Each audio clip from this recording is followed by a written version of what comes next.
Hey everybody, and welcome back to the Blu-ray Hunter. I'm the Blu-ray Hunter, Jonathan Moody, and we have another physical media chat for you guys. And I've got an awesome guest.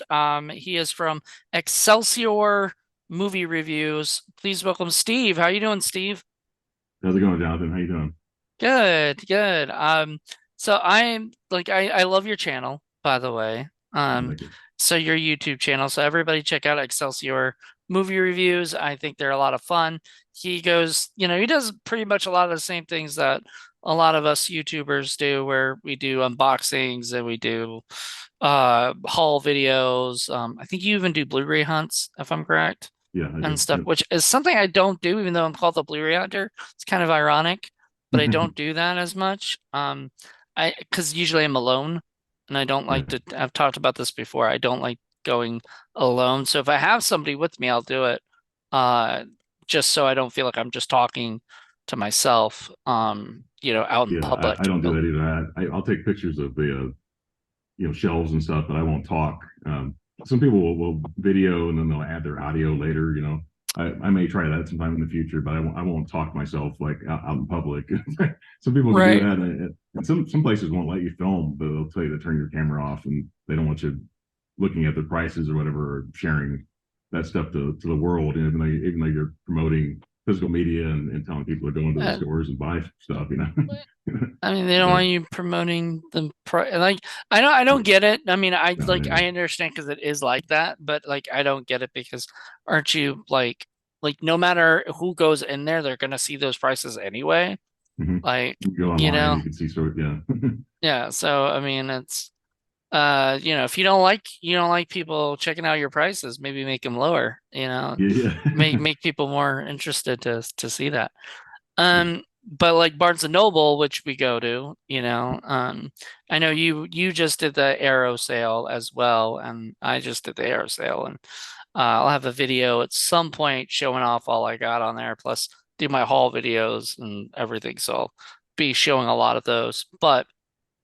Um, but what the big thing is just like Criterion, and when did you get into collecting Criterion? Actually, I started that like back in the late 90s. Really? Yeah, like Chasing Amy or something like that. I think may have been one of the first ones I ever bought. It was the first one I So ever bought too. yeah, it's like I just turned 50 last week, so so I've been around for a long time. And then Criterion, I think they started like on Laserdisc like in 1984 at that time, and I hadn't even heard of Laserdisc until like the early 90s, maybe 93, 94. And by the time I got into it, DVDs pretty much took over. Laserdisc kind of went out of the way as soon as DVDs came in because they were cheaper and more mass produced, and so but I didn't know Criterion had been around that long until like maybe a few years ago. And I can imagine those laser discs back in 1984 were probably really expensive because the players were probably like $1,000+ and the movies were probably at least $100 each. So yeah, that's amazing. But I think all the DVDs I purchased back then, I've actually upgraded to Blu-ray with with exception of three movies. I have three movies that have never been upgraded to Blu-ray before. That's one's called Louis Bluey from Terry Zwigoff, if you know Mm, Ghost World, and he did Prom, the great Crumb. documentary Prom, really great movie. He did that, and I had Chasing Amy, like I said, and also Life of Brian from Monty Python. Well, Uh, was it Chasing Amy is on Blu-ray. But well, it's not it's through not Criterion. not the Criterion. I have actually the three. It's like a three movie collection with Chasing Amy on it, and it had like the first Does it have thirds. the special features that it has on the regular Blu-ray or Yeah, it actually has some different special features. It actually has a different commentary than what's on the yeah. Criterion, So it which has is the it nice. has the one from the Blu-ray, but not from the Criterion. It's Yeah. interesting because I have the regular Chasing Amy Blu-ray that's just solo Chasing Amy, and it's got, yeah, you're right, it's got like commentary with like Jason Mewes and I think it's just Jason and Kevin or something like that. Like Yeah, I can't remember. I think it has maybe more. Scott is there, but Yeah, I think it uh has a few people, but I think at that time Kevin Smith was like, I can't believe Criterion invited me to do to oh, no, pick no, one of with my the movies. Criterion was like with Yeah, Ben. Ben was on that yeah. one. Okay, And so yeah, that was that's pretty cool. But I'm talking about like this the one, newer one, with right? the new stuff. So you had Right. like a different commentary track, which is kind of neat, but I mean, I think that they only did that because they couldn't get the commentary from Right. From Criterion, so Criterion. they had to do a brand new commentary just to have it. And it Yeah. wasn't nearly as fun, I don't think. Like not in a Yeah. bad way, but it just Yeah. wasn't, as fun. Yeah. Kevin Smith said like, yeah, we did one for Criterion before, and now we're doing another one for this one. But so I'm not going to get rid of the Criterion. It's like I tell people I got rid of Life of Brian when I bought it on Blu-ray because it wasn't put on Criterion, but I bought it on a regular Blu-ray, so I thought I don't like I'm not going to double dip or keep both. And then it Hmm. bothered me like for like probably 5 or 6 years. It bothered me that I got rid of that. So now I have a hard time getting rid of Criterion. So even if it's a movie I don't really like that much, or maybe it's something I had to continue to give it additional chances, before I can really enjoy it. But I still won't get rid of it. And I researched my Criterions really well.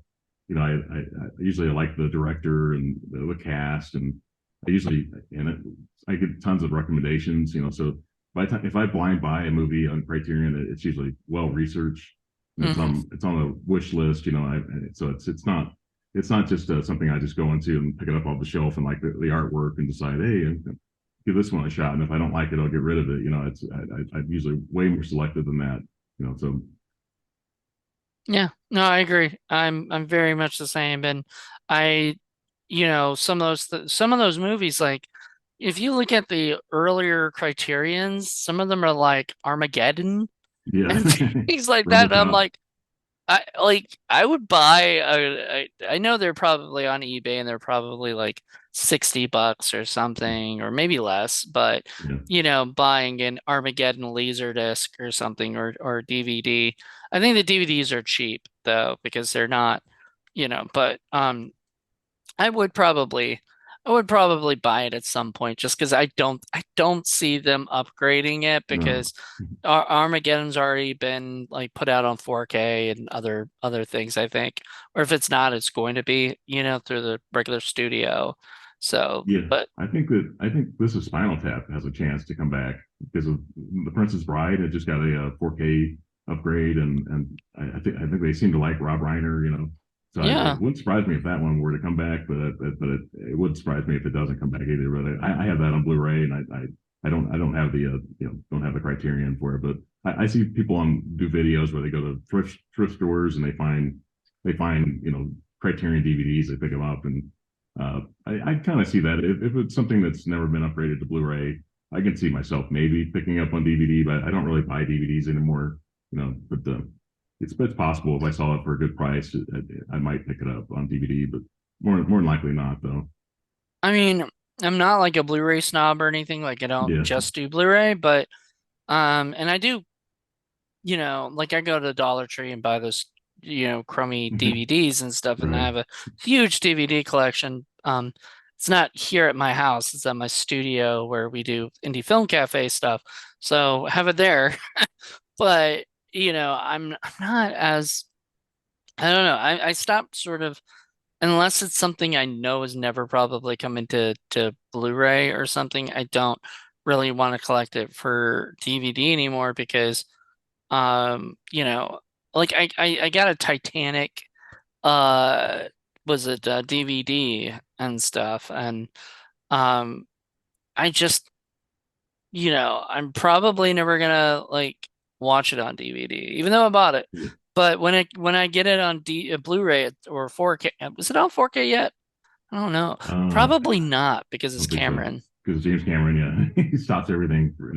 Nothing's priority for him. No, he's such a Well, Fox. priority. The only thing he's priority right now is freaking Avatar. Avatar is And going to make the Avatar too. And people watched the last Avatar. I didn't think it was that great of a movie, but I did. I saw it like twice in the theater and saw it in 3D. So that's where those movies need to be seen in a theater with 3D glasses on, and they're never yeah, seen again. Like I won't buy them because I don't have a 3D TV, so I won't come home you and don't watch want to it. see it if it's not in 3D, right? Yeah, I just want to see it in the theater, and it's a spectacle. It's kind of an event kind of thing. But like the first Avatar, I don't own that one on physical media either, and I've seen that one used I don't out in either. the wild. I Like watched it and I thought it was crap. Like I just Yeah, not I into don't it. think the Like I'm stories are not. great. It's not my thing. And It's that a visual thing. It's not a great story. It's just, well, even the you know. visuals aren't really like to me. They aren't like jumping out at me, or anything. Like they Hmm. aren't like this thing where I'm just like, oh my God, I can't believe. I feel like everybody's talking about the metaverse Hmm. and that like one day we'll be in like those little things and it'll be like Ready Player One where we'll just be living in this like world where we Virtual, yeah. can't die there, but we're gonna die in real life, Yeah. but we're gonna be on the, like it's just weird to me, like to think because I'm like, why? Like, why? Like, we have the real world. We can Yeah. go in there. Like, why do we need to be like always on this virtual thing, you know? I don't Right. know.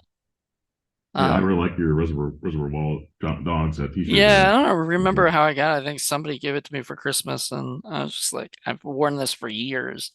Um, Yeah. if I like a shirt, it'll go in my shirts for years. Like I'll be wearing probably the same stuff over and over again forever. But I was actually looking for this today because I just hadn't worn it in a while, and I was in a Tarantino mood. Oh I'm yeah. sure you're a Tarantino fan Oh yourself. yeah. Okay. Yeah. You Did know, you like Once Upon a Time in Hollywood? Did you like that my one? favorite movie he's directed. I think so too. I really enjoyed it. And it's really great. Just spoiler alert for people who haven't seen Brad Pitt. The movies that he was perfect casting for in that role because if you had seen like the previous 5 or 6 movies he had been in before that movie, his characters were usually murdered in those movies. So in that movie, and Once Upon a Time in Hollywood, he looked like he was going to get killed so many times. In that movie, it was so great. It's like, oh, here it is. Brad Pitt's going to get killed. It's so great how it all turned out. And I love the way they turned that whole Manson family story around. I mean, that's Once Upon a Time in Hollywood. It's like a fairy tale. It's not reality, and it's just what if. It's that whole what if thing that people like to talk about. Well, And I enjoy that movie a lot. Tarantino went down that route a lot. Like, Hmm. what if Inglourious Bastards was one of them? Right. Then Django and Hmm. that, like, sort of, that's his like good, bad, and ugly sort of trilogy thing of like, what if, storyline, which I think is great. Like, if you look, he does do a lot of trilogies, like Reservoir Dogs, Pulp Fiction, and Jackie Brown Yeah. are all sort of this like this crime drama slash sometimes comedy, most of the time comedy, films. And then you get Kill Bill, which is like its own little thing. And then he does those other ones. And everybody counts, as one of his movies counts Death Proof. I don't count Yeah. Death Proof. Like Death Yeah. Proof was just in to me was just in a experiment. Right. Like he just wanted to have fun and Right. created this thing. That's what I did. Like, well, technically, he's saying that this next movie is going to be his 10th movie, even though because Kill Bill 1 and 2, or I guess he considers to be one movie now. It used to be that he had 10 movies. Now he has like he's made it to where this next one would be his 10th movie, and he says that'd be his last one. But Mm. uh, yeah, I agree. I mean, I did a tier list like when I last year when I for my birthday I did a tier list with Tarantino, and I put Death Proof like in its own category. It's just fun. It's not. He's almost embarrassed about that movie, and it was I like, don't, why is should he he? be? Yeah, why? Why should he be? Like, it's just a fun movie, and it's just something you I, did with his friend Robert Rodriguez, yeah, just to have fun. he's just Why having not? fun with it. I thought he enjoyed it. I Yeah, don't know. And that's the thing. He enjoyed it. That was a movie for him. You look at a few of his projects, like Four Rooms, which he doesn't count because it's a short, I guess. And one of them's, yeah, is a short, so he doesn't count. yeah, But if you look at Four Rooms, that was a movie for him. He wrote right, that movie because he had something to say that he couldn't say in a long form, feature. Like that short wouldn't work for a feature. Like that, just that one short wouldn't work for a feature. So it was like his little story, his little part of his anthology. Um, but yeah, when I say writing though or directing though, like Once Upon a Time's my favorite of his directing. It used to be Pulp Fiction, and then that got knocked down, just one, or whatever. My favorite that he's ever like written period is True Romance, and I think that's his best film. And I heard at one point there was rumors that he was going to remake True Romance, or he was thinking of it or whatever as his 10th film, just doing his version of it. And I'm so glad he decided not to do that because it just it would have killed. Like, I've read the script and it's good, but Tony Scott made that movie, you Right. know. Have you seen True Romance? Oh yeah, yeah. I've got it on Blu-ray somewhere back here. I think it's in. I have this in Yeah, alphabetical. I got the 4K from Arrow, and I just absolutely Yeah, love it. yeah, it's somewhere back here. So it's back Yeah. behind me. True Romance should be in order. Do you have it like how do you have your collection? Is it in Well, order of anything? yeah, it should be in order here. It should be right here in the T's. I don't know where I have it Oh, right so now, you but do it alphabetically. yeah, I do an alphabetical way. Even with my criterions, I don't put them in spine number order like some people do. Hmm. I think because for me, I'm not one of those people that I don't really plan to buy all the criterions. Like I've seen some people where they like they're on that quest to maybe stack them on. I don't like to I don't like want to feel like I had to fill gaps because I collect movies. I don't collect the spine numbers necessarily, and some people are big time collectors and they want to fill those gaps. They want to I think the Kyle's movie room I think is one He's YouTube channel. very like Yeah, he's got specific everything. on it. Yeah. Yeah, exactly. I said I've got all criterions of 1 through 120 right now, which is great. I mean, I'd love to see somebody to have that. I'd love to. You would think somebody like really wealthy would have the whole collection. Some even on DVD. Some criterions like we talked about have never been upgraded to Blu-ray. Like Spartacus, for example, is one the great Yeah, and it was on a laser Stanley disc, Kubrick. I think, for Yeah, Criterion. yeah. Yeah, But that it's funny to look at Laserdisc from Criterion. Some of those titles that have never come over and probably never will come over to the Blu-ray side, but which kind of it, sucks because like for those avid collectors, say, I think Kyle does this where he collects them all and then so you have the DVD and then the Blu-ray and then the DVD of something else and then the laser disc of it or whatever, and whatever. And I don't think laser disc, but like, that kind of thing. I yeah, I do want to collect them all eventually. So I will probably get like the DVDs of some of the ones that are probably never like Armageddon or The Rock or any of the Michael Bay and things like that. Because I just think it's funny to like have like here's a criterion. This is like supposed to be the best of the best, and it's The Rock, which yeah, great movie. I mean, not a I bad love movie. it, Yeah, but it's a popcorn movie, but it's not, right.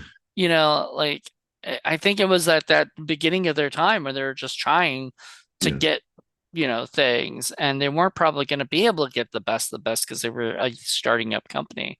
So they, yeah. I think Chasing Amy is like spine number 75. yeah. Chasing Some Amy of is those. great though. Like, It's a great movie. Yeah, yeah. it's not It's my probably favorite. It yeah. used to be my favorite because Hmm. I kind of have Kevin Smith's favorites in like, or in waves, and especially like I don't know. So like Mallrats was my favorite for the longest time. Oh yeah, Then it was Chasing Amy. right. Then it was Jay and Silent Bob. And now it's gone back to Mallrats as Yeah, my it's favorite. I always like Clerks. Clerks is always like that's a movie that like fans loved and critics loved it. It was amazing how I don't think critics ever really loved Kevin Smith again after Clerks. Maybe Chasing Amy. I think they like that, but they Chasing had Mallrats here. Amy, yeah, Mallrats is just Mallrats bombed so bad, and Yeah, people just hated it. And which is funny because it was the first Kevin Smith movie I saw. Have you met right. him yet?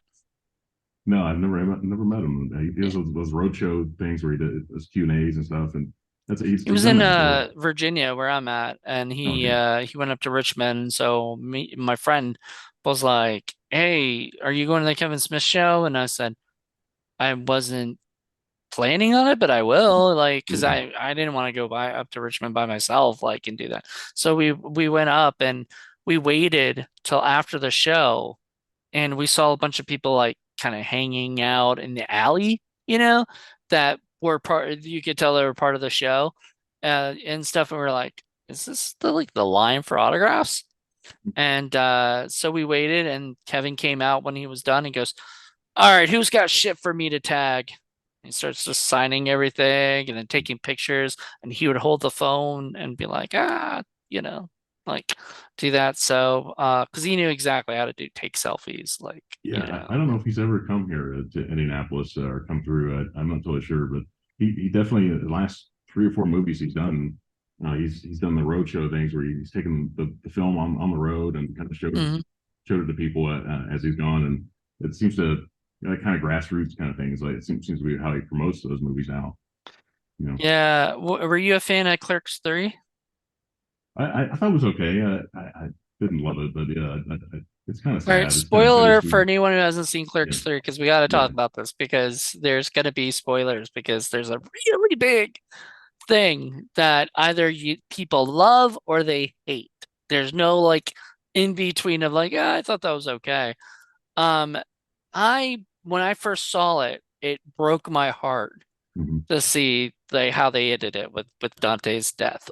Oh yeah. But I have since come around and started going, that is, I guess, because he was, I mean, he's getting up there, like in Yeah, age, and he had his heart attack. He's like ready heart to attack. Yeah, just kind of say, let's sort of retire Dante. And they're keeping Randall, so they may still do a Clerks, and it will just be like a new Clerk, maybe. They could yeah. It still seems do like it. Kevin Smith is more. He's embraced his mortality now that after having that heart attack. He's Yeah. looks like he's in great shape now. I'm really glad that he's turned his life around a little bit. But even the one before that, Jay and Silent Bob, the reboot movie. That movie was really emotional with his daughter in it, and I It kind of was, enjoyed that it movie too. just, it had some moments to me that were just not funny, but Hmm. like were really, really trying hard to be funny. Yeah, Um, I love that he's doing stuff with his daughter, but Yoga Hosers, oh, yeah. I've never seen that. I've heard it's really bad. I don't know how to see it's that. rough, but I for some reason I love Tusk. Like a lot of Yeah, people hate that movie. I liked Um, it. I thought it was good. I mean I'm a huge Kevin Smith got me into wanting to be a filmmaker, Okay. and everything. So I didn't even know you could, you know, raise money and make a movie till I saw Clerks. And then so if I ever get to see Kevin again, and ever like get a real chance to really talk to him, I'll tell him that like he was sort of my Richard Linklater because he always says like Richard Linklater was Slacker was Classic, the yeah. movie that Sure. influenced Clerks, and Clerks was sort of the influence to me becoming a filmmaker Yeah. because so I'm I sure like you're the Slacker, same yeah. way with just being your Yeah. love for Kevin, you know. Yeah, there's one film that I don't like from him necessarily. I like Red Skate. Red Skate was really dark. I thought that one was interesting, but there's one that he did that Are you if you talking can about one guess, he wrote or one and he wrote and directed or directed. one? I think he wrote and directed it. It's the one with Bruce Willis in it.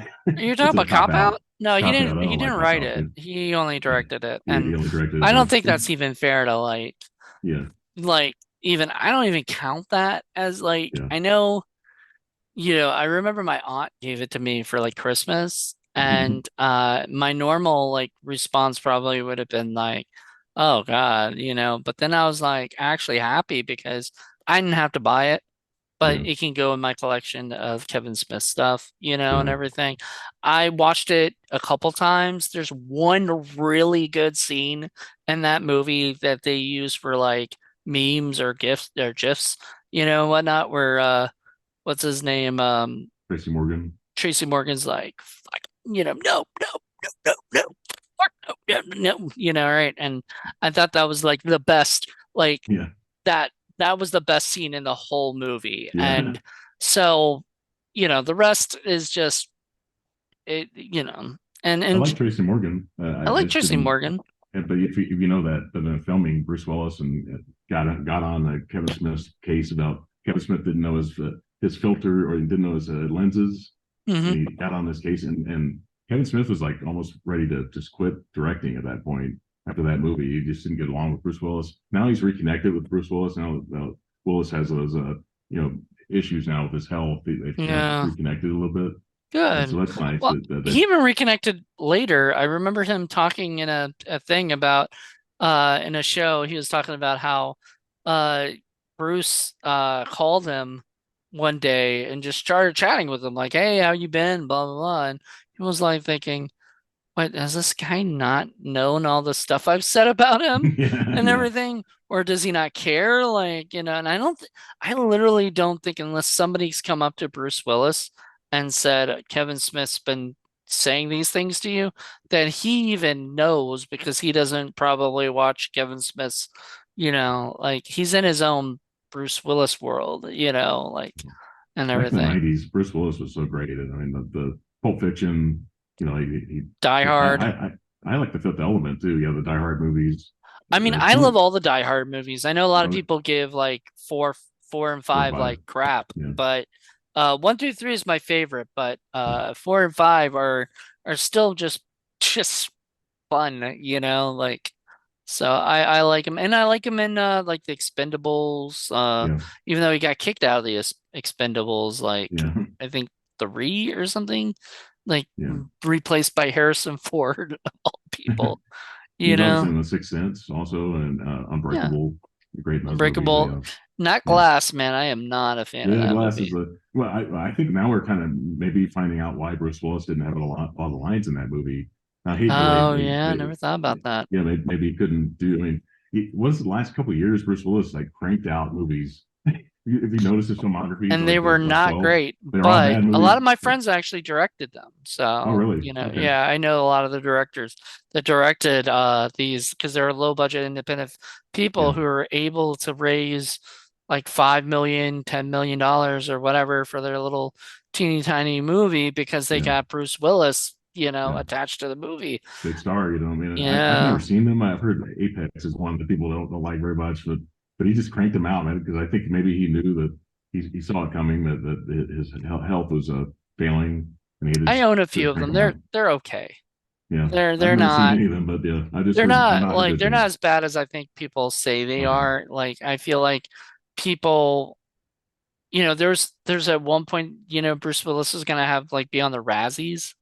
yeah, You remember that? Like yeah, for like in his own category of like worst Bruce Willis movie yeah, that's come out recently, and then they yeah, realized what happened to him, so they took yeah, the Razzie back and yeah, said, took it away because they felt bad. yeah. Um, It's sad.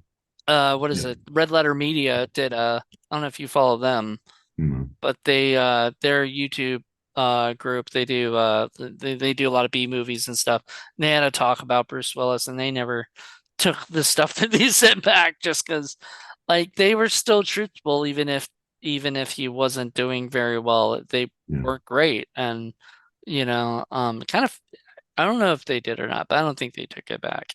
I love the Um Bruce Willis roast. I don't know if you saw the roast that he did, but it was really fun. And no one yeah. knew at that time that his health was failing, at that time either. But he didn't really talk a lot. I think he did have the person that's getting roasted talks at the end, and he didn't really trash people all that much, but Yeah. yeah, it was fun though. The kind of taking it, that just he laughed at laughed at it. And it was usually those things are like charity events and stuff. So Yeah, he, and like that's a good thing. When there's a actor out there who has a good sense of humor about himself, can joke, can say all these things, and not care if you're, saying nasty stuff about him because, that's just because sometimes people are like that. Some people are just nasty on those like roasts, and I kind of feel yeah, bad, yeah, but yeah. you Yeah, know, sometimes they are really, really bad.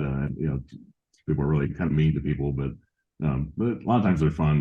They're Comedy Central. I don't even have that channel anymore, but they used to do the roast all the time, and I used to look forward to that. Just some of the big time stars that would just do that, and people would kind of make fun of them, and they're always fun. But Bruce Willis, such an icon, though. It just was he in his early 70s now, and just like I said, in the 90s, and Die Hard. I have to watch Die Hard every year at Christmas time because it's a even it's not a Christmas Christmas movie. movie. I don't Yeah, want to hear that crap. unofficially a I don't want Christmas to hear movie. from people like saying it's Yeah, not. Like I get yeah, really upset about that because I'm like, it takes place on Christmas Eve. There's no way you can say it's not a Christmas movie, yeah. He's on Christmas like vacation. He goes there to see a Christmas party, so it's yeah. unofficially a Christmas movie. But I have to watch it. I only watch it in December though. That's the only time. So it has to be a Christmas movie if I'm watching it during Christmas time. I don't want to watch it Lethal during the Weapon's a summer. Christmas movie, the first one, you Yeah, know. yeah, Anything yep, Shane Black does is a yeah, Christmas movie because he loves Christmas. Well, he loves like I think setting them in Christmas, time for some reason or another.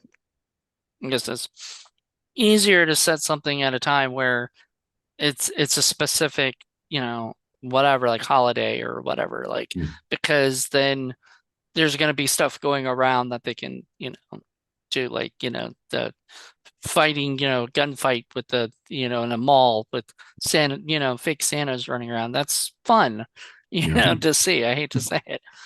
I love Though, Predator though. When he wrote Predator and he was one of the actors in that movie. But I can't really say the movies that he's directed.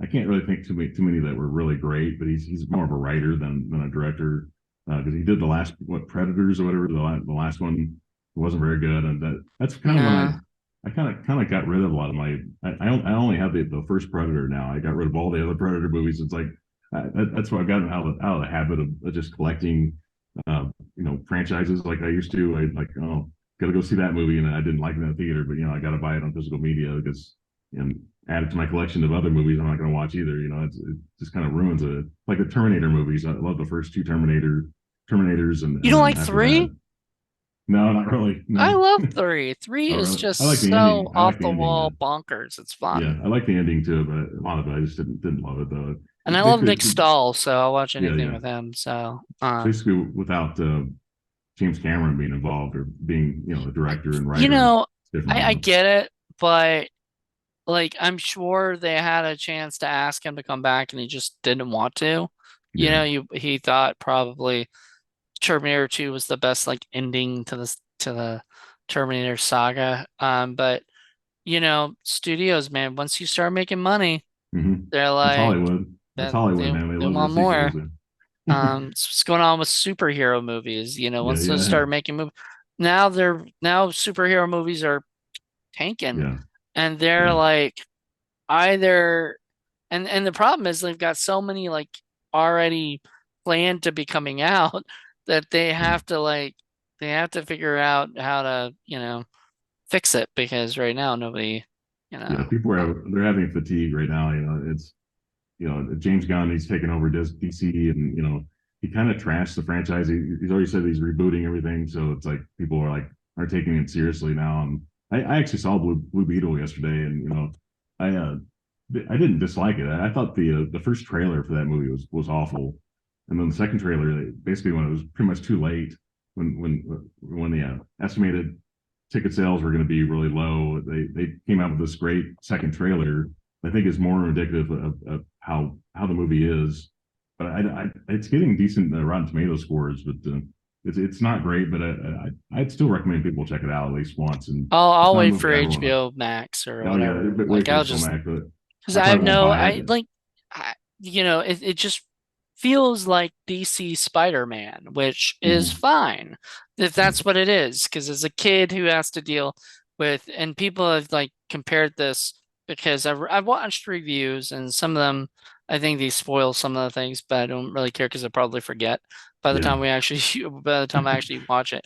But like they talk about how he can't control the suit, and that yeah, gets at first it's funny, but then it gets sort of annoying when they keep doing it, yeah, and stuff. And I'm like, see, that was the good thing about Spider-Man Homecoming is there were times he couldn't control the suit or right, whatever, but he but they only did that like once or so, or maybe even like later, but it didn't bother me. And I think yeah, when you kind of try to make a joke and then you just keep, you know, putting the joke in and everything, it just gets so obnoxious. So yeah. I don't. I loved Spider-Man No Way Home, but I actually don't own Homecoming or Far From Home. I don't own those two. I own that one just because it's just such a great combination of Sam Raimi's Spider-Man and bringing everything Andrew Garfield and just bringing it all together. I thought it did really well. I Yeah. just love and the villains really are much better in that movie. You know, Well, I think Sam Raimi's just good at doing yeah, superhero stuff. I really liked Doctor Strange too because right. I did too. because Raimi did it, I'm a huge he Sam Raimi fan, so it's like some I've people met didn't him like too. that. I got a chance to Yeah. meet him too, and Oh wow. he was the only person I've ever been in a line for that I Oh got extremely nervous oh to meet, oh in person. Like I was like in a line and it was a huge line, obviously, because like a lot of people wanted to get a picture with him. And I was just sitting there, well, going around, and yeah. I was just like, oh my God. I saw poor Tim Curry, Yeah. being wheeled around and kind of felt terrible for that. And then Oh yeah. I finally get to meet Sam, and like I was like there was a million things I wanted to say, and I Yeah, think like like Ralphie and the Christmas story. yeah, What? literally all I could But say not was good. I'm a really big fan or whatever, I love your movies, and he goes, "Thank you so much." Yeah. He's a very humble guy, Oh and yeah. He's one of those guys that still calls movies pictures. Back in the old pictures. days. He was wearing a No, call. suit, Yeah, he's like and classy guy. Was it like in so the did mid Ted 2000s? Raimi, which I thought That was I mean. funny. I'm like, are you Oh copying your brother here? Like, yeah, or is it that Sam said, Ted, you need to wear a suit too, because yeah, if you're gonna be a Raimi, you don't want people to, But he was yeah. a nice Ted Raimi was a really nice guy Oh yeah. too.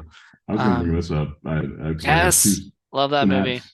Just did a review of it for horror film lovers. Yeah. Oh really? Yeah, Yeah, Sam small little Raimi. like my little small review, but Yeah, said Sam and Ted and make Ted's in this a little bit more than Sam, but yeah. it's something I watched from a long time ago. And when Synapse released this one, I had to buy it. Do I you only have have Thou two. Shall Not Kill Accept as well? Uh, no, I've never seen that one, but I only have two Synapse films. One is Document of the Dead, Nice. based the filming of Dawn of the Dead. The original one where Yeah, they show I like don't have that one yet, but oh I'm sure I'll yeah. buy it by next year, you know. I looked this up because I think it's part of if you buy I think the 4K box set overseas, it's a UK release. I think it comes with at least one version of this. This comes with the original. The Blu-ray has the original Dawn of the Dead or the Document of the Dead from the mall, and then they have on the DVD. It comes with a DVD as well, and the DVD is like an extended version. It includes some of the other stuff from George Romero.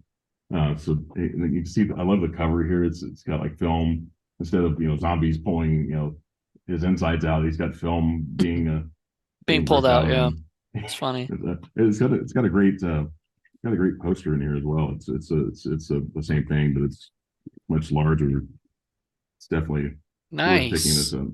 Yeah, definitely I get didn't know it that. comes with a poster. That's sweet. Oh, it's definitely the DVD. I thought it was going to be the same thing as what's on the Blu-ray, and then I turned it on. It's got most of the stuff that's in the original Document of the Dead, and it's got additional stuff from the same director. He's added on to some of those like the last three films that Romero did. So Hmm. it's well worth getting that. But I found out about Intruder. I had seen Intruder years ago, like in the early '90s, late '80s, and that's when I got Document of the Dead. I saw on the Synapse website that they had Intruder as well. So I thought, yeah, I'm going to pick that up as well. I hadn't seen it in so many years, but it's well worth picking up. But both those are well worth picking up from them. On their, you can go through their website. You can buy it directly through the website, or I think if you buy them on Amazon, I think they're a lot more expensive. So you might check it out actually on the Synapse website. But those are two. Sometimes they have That's good what. sales too on their Yeah, website. And they do. I mean, that's kind of a small boutique label, but it's well worth checking out some of the stuff they have on there. It's kind of different titles, kind of like it's kind of like more a classic horror, like '80s and '70s kind of stuff, and it's different from some of the other stuff like Vinegar Syndrome and kind of they do like B movie horror movies and stuff like that. I These are more think popular. Synapse is like one of my second boutique labels other than Criterion, because I did Criterion, I had Chasing Amy and probably like Royal Tenenbaums and Rushmore and stuff on DVD. But then I bought A Better Place from Synapse on DVD and stuff. And uh, I'm friends with the director of that. He's actually the View Askew historian, Vincent Okay, Pereira. yeah, Vincent Um, Prior, yeah. yeah, and like he actually when I was living in LA in 2020, we met up because it was like right after COVID hit and he didn't have much to do. So Kevin said, "Hey, come on out to LA. You can help me with doing some storage stuff." And while he messages me one day and was like, "Hey, I'm coming out to LA. You want to hang out?" And I was like, Yes. "Yeah." You know, I did not hang out with Kevin, which is Yeah. fine because Yeah. I wanted them to have their time. They went on like walks and Runyon Canyon and did fun things like that. I just we realized his what is it hotel that Kevin helped him, that Kevin got him was like right up the street from like the Michael the well that's the Myers house. No, it was Halloween. It was the uh house with that the two people were being babysat and they were right across the street from each other. Yeah. Then across the street from that, if you went across Sunset Boulevard, by the way, Okay. Sunset. So it was Nice. really funny because like you don't think of those, you think of that as like Haddonfield, Illinois, Yeah. It's over but Illinois. it's actually literally if you just kept driving down the street, you would get onto Sunset. And then Wow. across the street from that is the Elm Street houses, is Oh, wow. Heather Langenkamp's like the big house. And then across from that is where Johnny Depp got Yeah. killed or whatever in Right. his house. Right. So it was weird to have like Nightmare on Elm Street right across the street from Halloween, two of the biggest Wow. Yeah. movies, Yeah. Those look, they don't look like California neighborhoods. They look like more huh, Midwestern, like where I am. I'm in Indianapolis. Illinois is the next state over. But yeah, it's definitely has a Midwestern kind of look to it, which is how they spread like leaves over the on the ground just to make it look more like a fall. Because they yeah. don't the leaves they don't have And then trees they that all have had to those pick leaves them fall. up. Yeah, That's yeah, one they I clean them up. heard. Yeah, They had like Heather Langenkamp and no, not Heather Langenkamp. Was it Jamie Lee PJ Curtis. Souls and Yeah, people yeah, like Peach that Lord. had to go up and actually just literally pick up the leaves and things. It's Um, interesting. she's a It's sweetie. interesting. I love Yeah, PJ yeah. Souls. It's amazing. She had that kind of a nice career there, mid 70s to like early 80s. She was Yeah. in Rock and Roll High School. Have you ever seen Rock and Roll High Oh School yeah. before? Oh yeah. She talks about in that movie how James Cameron was, he worked with Roger Corman. And James Cameron was, he started off, he's a Canadian. He went to LA and was starting off, and PJ Soul says that James Cameron brought her coffee in the morning because he's like amazing. James Cameron, like this icon, this like, went on. PJ Soul, she was in like Carrie, and she was in she was in like Stripes in the early '80s.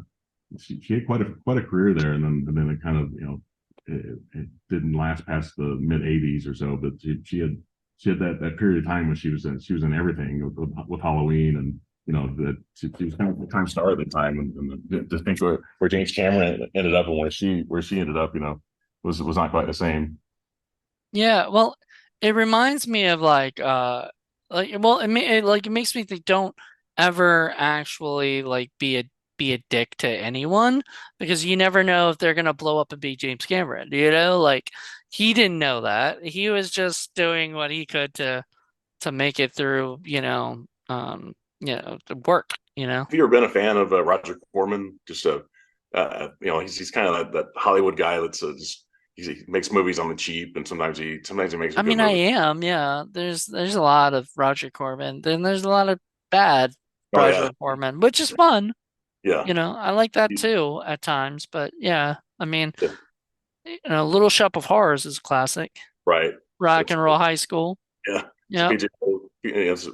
It's featuring the Ramones. At the time, it's kind of interesting kind of movie, but I think it's funny that PJ Souls, is one of the stars of this movie. That in her career was at that time was definitely on the up, and then kind of died off a little bit later. But unfortunately, it didn't continue on. But she definitely had a hot streak there in the mid She did '70s. Carrie as well, Yeah, and and she was in Stripes. I right. mean, like she had this amazing career and whatnot, but she just kept making, great movies in those time period. And then I guess at one point, I think she probably went to have a family kind of thing. A lot Yeah, of actors do that where they have like a family and then they kind of fall off the planet of film stuff because they're just busy being a mom or dad or whatever and not caring necessarily about the Hollywood bullcrap, yeah, that's out there. And then their kids graduate, like Barbara Crampton, do you know who she is? yeah, yeah, yeah, She kind of like fell off the face of the planet because she had a family.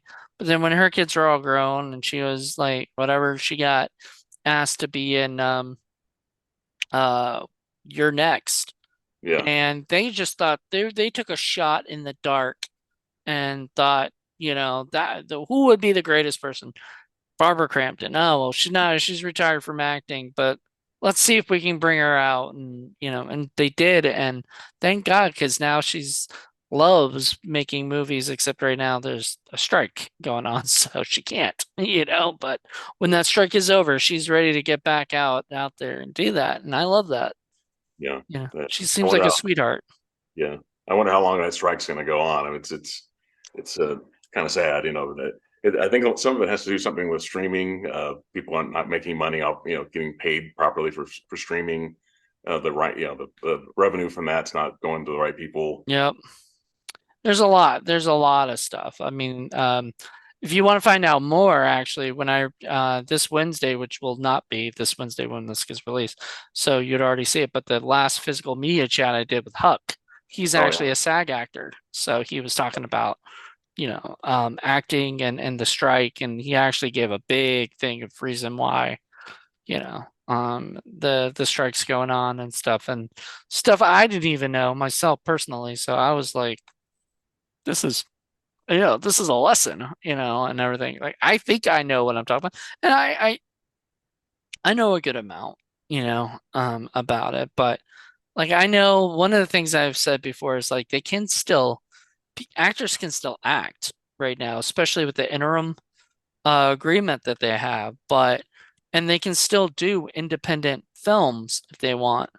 right. But problem is, a lot of people want them to be there on the picket line because, if everybody's there and nobody's working, it looks like they're there for solidarity and not, you know, um, and whatnot. So, like, I saw Adam Sandler on the freaking picket line with like Ben Stiller, Well, that's, Jack Black was there one day. yeah. Jack Black There, has a whole career with Tenacious D where he could fall back on that if he wants to. He doesn't have to. Jack Black's gotten to the point where he doesn't audition for movies anymore. Like he said, he's basically semi-retired, and like if somebody wants him to do a movie, he'll do it. But he's not like looking for work anymore in the acting world. But he was there on the picket line with people.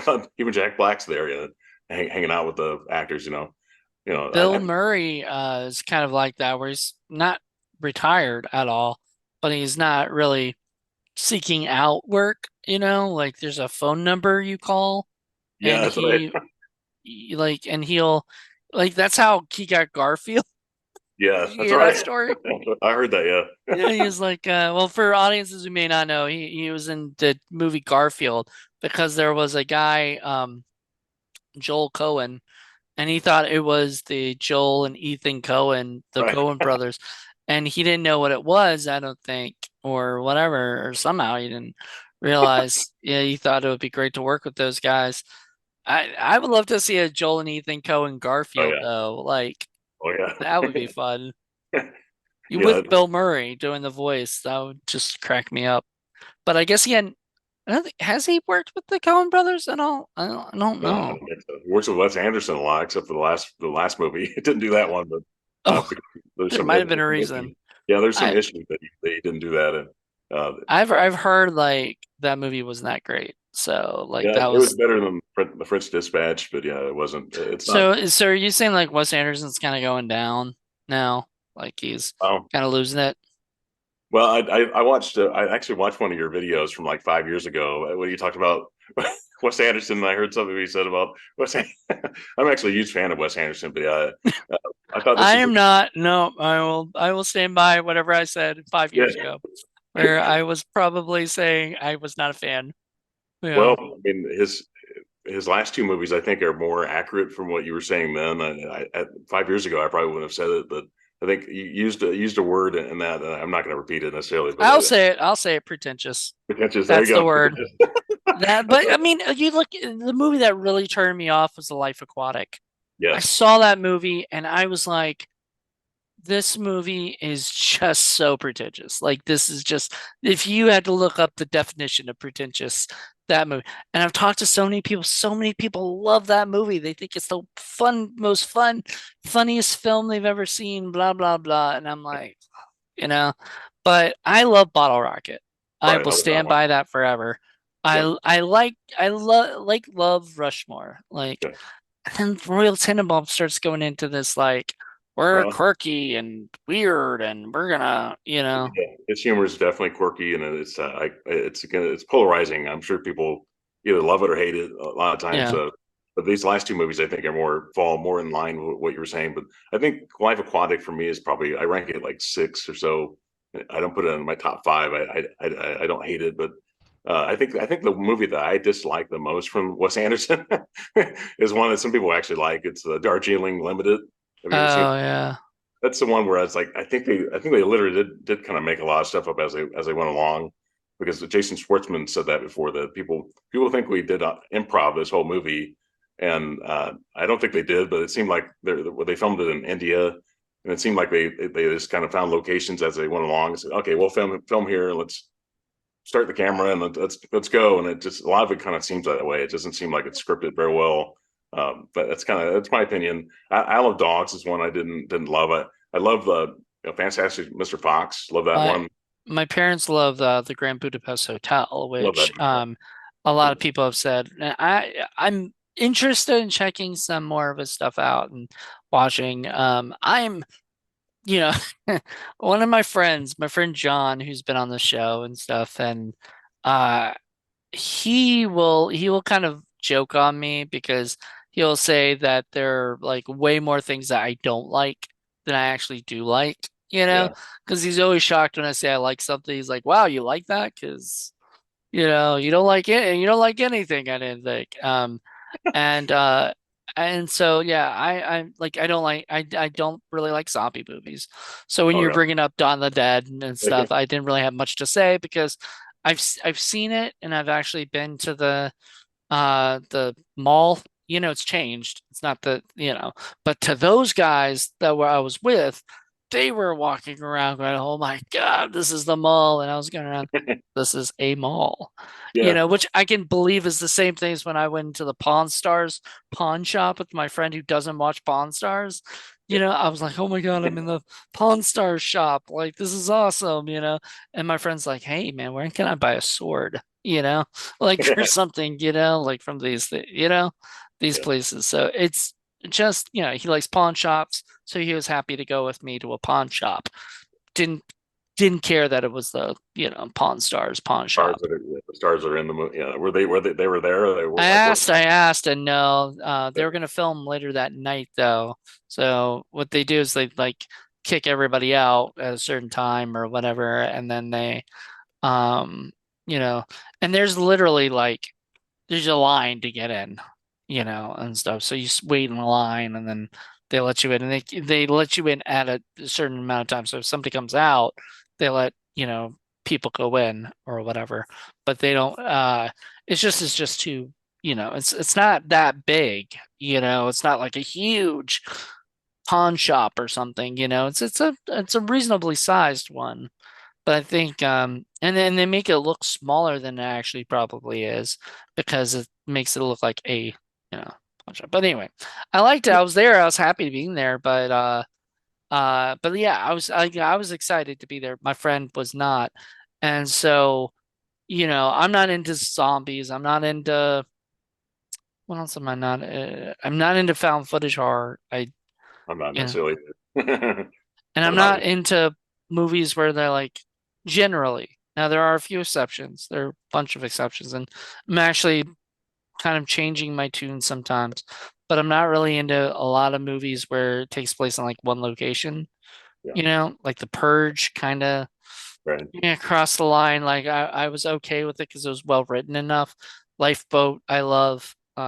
There's a few, but then there's a few movies that I absolutely hate because I feel claustrophobic and I don't like that feeling when I'm watching a movie, you know. Yeah. I saw And one recently from Criterion, Arsenic and Old Lace. Have you seen that one? no, but I know of it.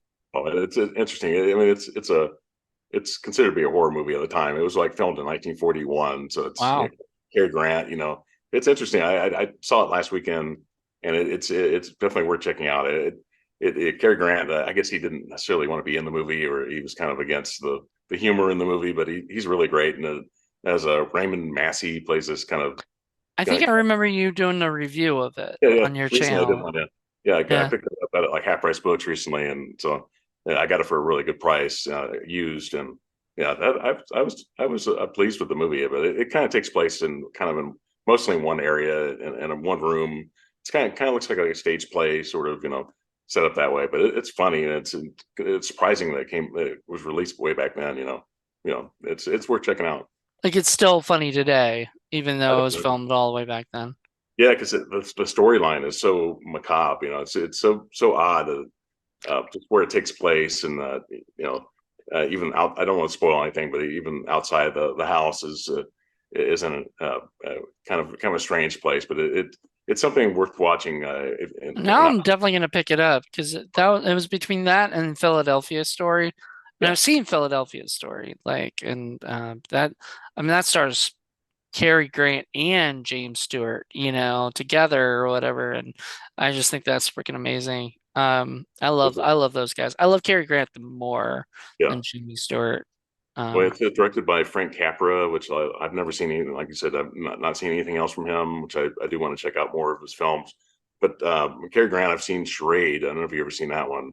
Uh, I just actually bought it. you know, It's right here. Hold on. Yeah, we're gonna yeah, put that on my haul video right there. there But you go. yeah, Yeah, great movie. yeah, yeah. It's what they say that people say it's the best Alfred Hitchcock movie that he didn't actually direct. People Yeah. say, I think it has a James Bond kind of look to me. It's in the '60s. It's a Morris Bender, if you're familiar with the Bond movies. He did like the titles and a lot of the Oh Bond, yeah. like '60s, '70s, maybe early '80s. He did a lot of The, titles to the I beginning of never it. thought about that, but yeah, the titles look so good in Yeah, that. it's definitely a Bond kind of feel to it. It's got spies, people kind of not kind of lying about who they are, and so I enjoy that movie a lot. So Yeah, and Cary Grant plays a character who has multiple names, and it drove me nuts. I was like, is this really his name? And by the end of the movie, you don't even know if that his last name is his real name or yeah, not, and it just drove me nuts. And because I'm one of those people that's just like, come on now, you're writing this out for a long time, but yeah, I don't know, I liked the movie. I thought it was fun. And yeah. I like Walter Matthau's in it too. It's like I've Walter Matthau was like, and I can't, I'm not going to spoil yeah. Don't anything for spoil it. people Yeah, who haven't seen it, but he does such a great role.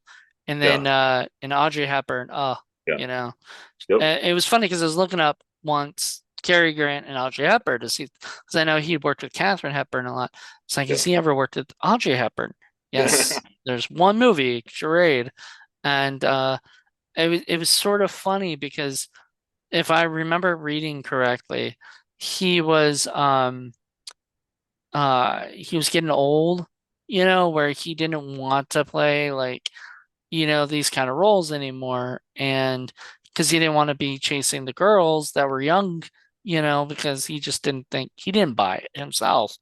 And he but he did such like I saw chemistry between both of them. Yeah. And Grace Kelly was in, a movie with him, To Catch a Thief, a Hitchcock movie. Only person I've heard she did not have chemistry with, she Oh, didn't feel like she had chemistry with, was Jimmy Stewart in okay. Rear Window. That might have also been the fact that that movie, like most of the time, he was, like there wasn't supposed to be really that much chemistry, or whatever, you know. But oh man, I loved her. Are you a big Grace Kelly fan? I've not seen. I don't think I've ever seen any of her movies. I got to check those out. You got I was to. thinking about like She's the most beautiful woman in like ever to me. Like literally ever. Like in the history of Hollywood at least, for sure because you could look at the I hate to say the people that are the stars today couldn't hold a candle to what Grace Kelly like mm, you know she was completely her name. She was graceful. She ended up becoming a uh princess basically, or whatever, and so she was Princess Grace Kelly and of some island or something, or Oh, whatever, and she like left film because she couldn't. She wasn't allowed. And they oh even wow. made a whole movie. There was a movie about Grace Kelly, and I forgot who starred in it. I'm gonna say Nicole Kidman. Oh, But anyway, there was somebody big like that, or Charlize Theron, somebody of that caliber who was playing her, and Alfred Hitchcock comes in and says, hey, I've got a part for you, and there's I forgot which one it was. Uh, it was, I don't believe it was Marnie. He wanted her to come back for Marnie, and then he had to work with um the chick from the Birds, again and everything. It did not want to. Tippy Hedren, he didn't want to because he originally wanted Grace Kelly to come back, and Grace could not make it. But uh, and then he had to end up casting Tippy, which he did not have a good relationship with on the Birds. yeah. You I know, need to check out more Hitchcock movies, man. That's definitely a blind spot in my collection. I do a show called Hooked on Hitchcock. So me and my buddy Larry Butler do a show. He's an actor. He's been acting since like I'm gonna say the 80s or 90s, and stuff. And he maybe even earlier, I don't know. He's been doing it for a while. He's an older gentleman. But I picked it because we showed him a lot of crappy movies. And now I get to show him like good movies, or some Hitchcock aren't the greatest, movies. Some are amazing. And the Criterion ones are always like are the best, Rebecca, like he won an Oscar for that one. Rebecca, yeah. I need to check those out. I mean, well, 39 Steps, I think is one another one. 39 Steps. That's one we're doing because we also do a show called Criterion Watch. And so that's definitely gonna get on that one. Also But have the yeah, Lodger. You have the Lodgers, another one. The Lodger's pretty good. It like we reviewed it for Hooked on Hitchcock, and it's The Lodger. Like it's a story about Jack the is this guy Jack the Ripper or not? And you know, um, he's got like you 58 titles, and as a director, he's I got think some 60 something. 60. Yeah, Yeah, and then he did all the he produced the Alfred Hitchcock Presents and yeah. Alfred Hitchcock Hour, and he was one of the first directors, I think, that actually made a name of his name. Like not many people knew who the director was, but until like Alfred Hitchcock came around, and then they're like, who's this Alfred Hitchcock? You know what I mean? Like, Orson Dish, Welles became another one like right. that, Yeah, yeah. It's after Hitchcock. yeah. Obviously, I have Psycho. I own that movie. I mean, everyone has to have that movie, but yeah, there's so many that Are you a fan of Psycho? Do you like Psycho? yeah, yeah, for sure. Vertigo. I need to see that one.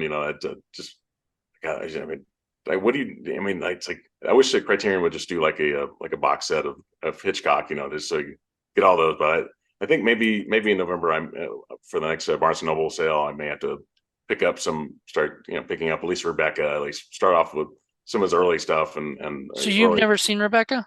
No, I've never seen it. No, Oh my no. God, you. Is Oof. it good?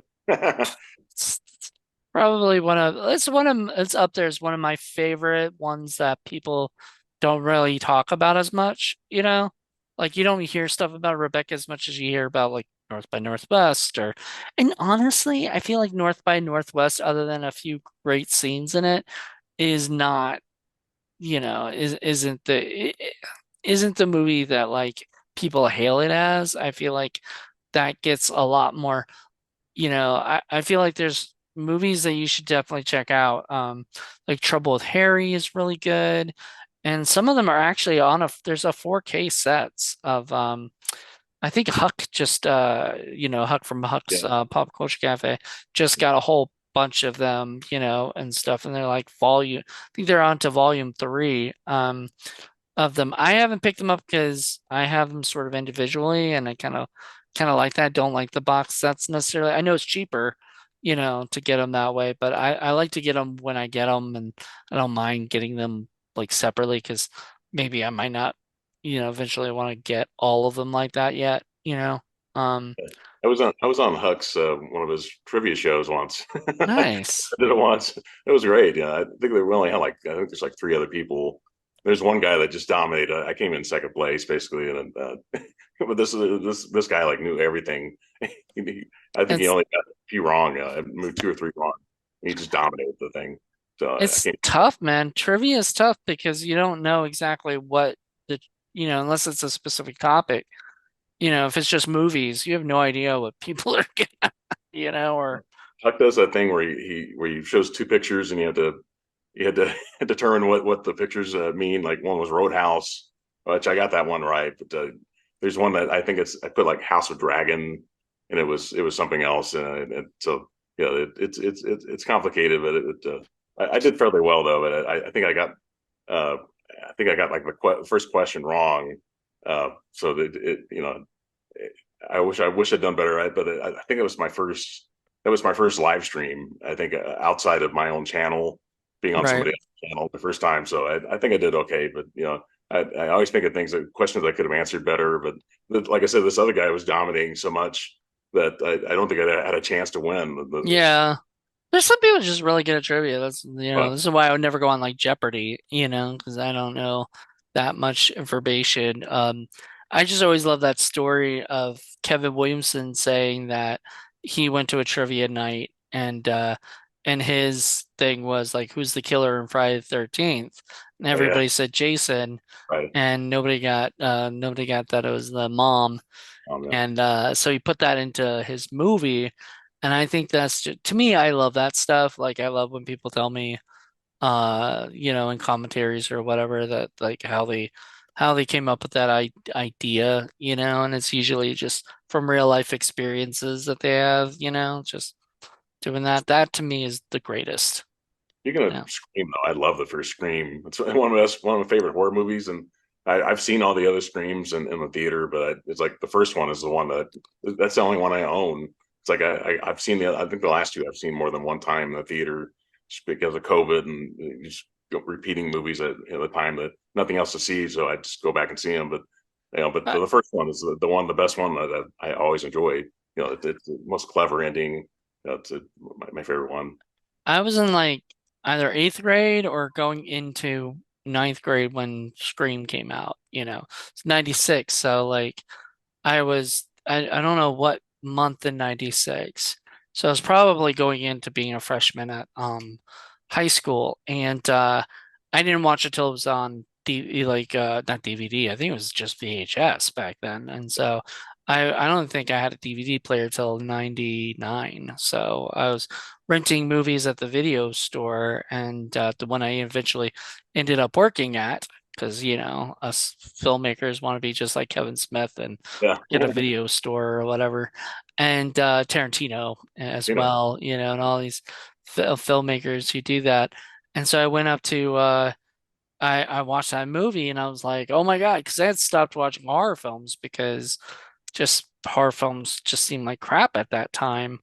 And that movie really did like get me back into horror films and want to watch more horror. And um I'll tell you, I'm a horror film lover, and that's why I Yeah, have my show, Horror Film Lovers, and I do a lot of podcasts on horror film stuff. There are still some great movies, classic films that I have not seen, yeah. like Hellraiser. I have not seen all the way through. Oh I saw wow. some of I got bored, I think, Yeah, when I was young, and so I just haven't gone back to it. Um, I recently, I just not recently, maybe in the last 6, 7 years or whatever before we started Criterion Watch, I watched Night of the Living Dead. for the Oh, first time, because I was bored by it when I first saw it. I thought this is like I don't like slow moving zombies. I think they're just yeah, yeah, boring to me, like just run, like I mean I think the whole idea is when they kind of swarm you, you can't really do anything, but I'm like, all you gotta do is avoid their mouth, yeah, because they don't do anything else. They just try to bite you, yeah, so just avoid their mouth, run, do yeah. something. Zack Snyder brought the fast zombies in, and George Romero liked his remake of Dawn of the Dead, but he still thinks that the zombies should be slow. And I think that some people say that as the zombies get older, as they age more, that they get slower. But when they're fresh, they're fast. That's kind of the argument that they can be fast when they're brand new zombies. The whole that's kind of the new rule, I guess. Well, I absolutely love, is that under me?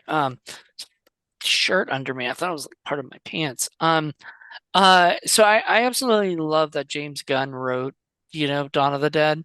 It's not Yes. a lot of people like talk about that as much, and James is a fantastic writer, like to this day, and he's such a nice guy. He's very public on Twitter, especially about the whole DC stuff and everything. And in fact, I I was one of my friends who's not in the film business and not in, YouTube business or whatever. He saw like that.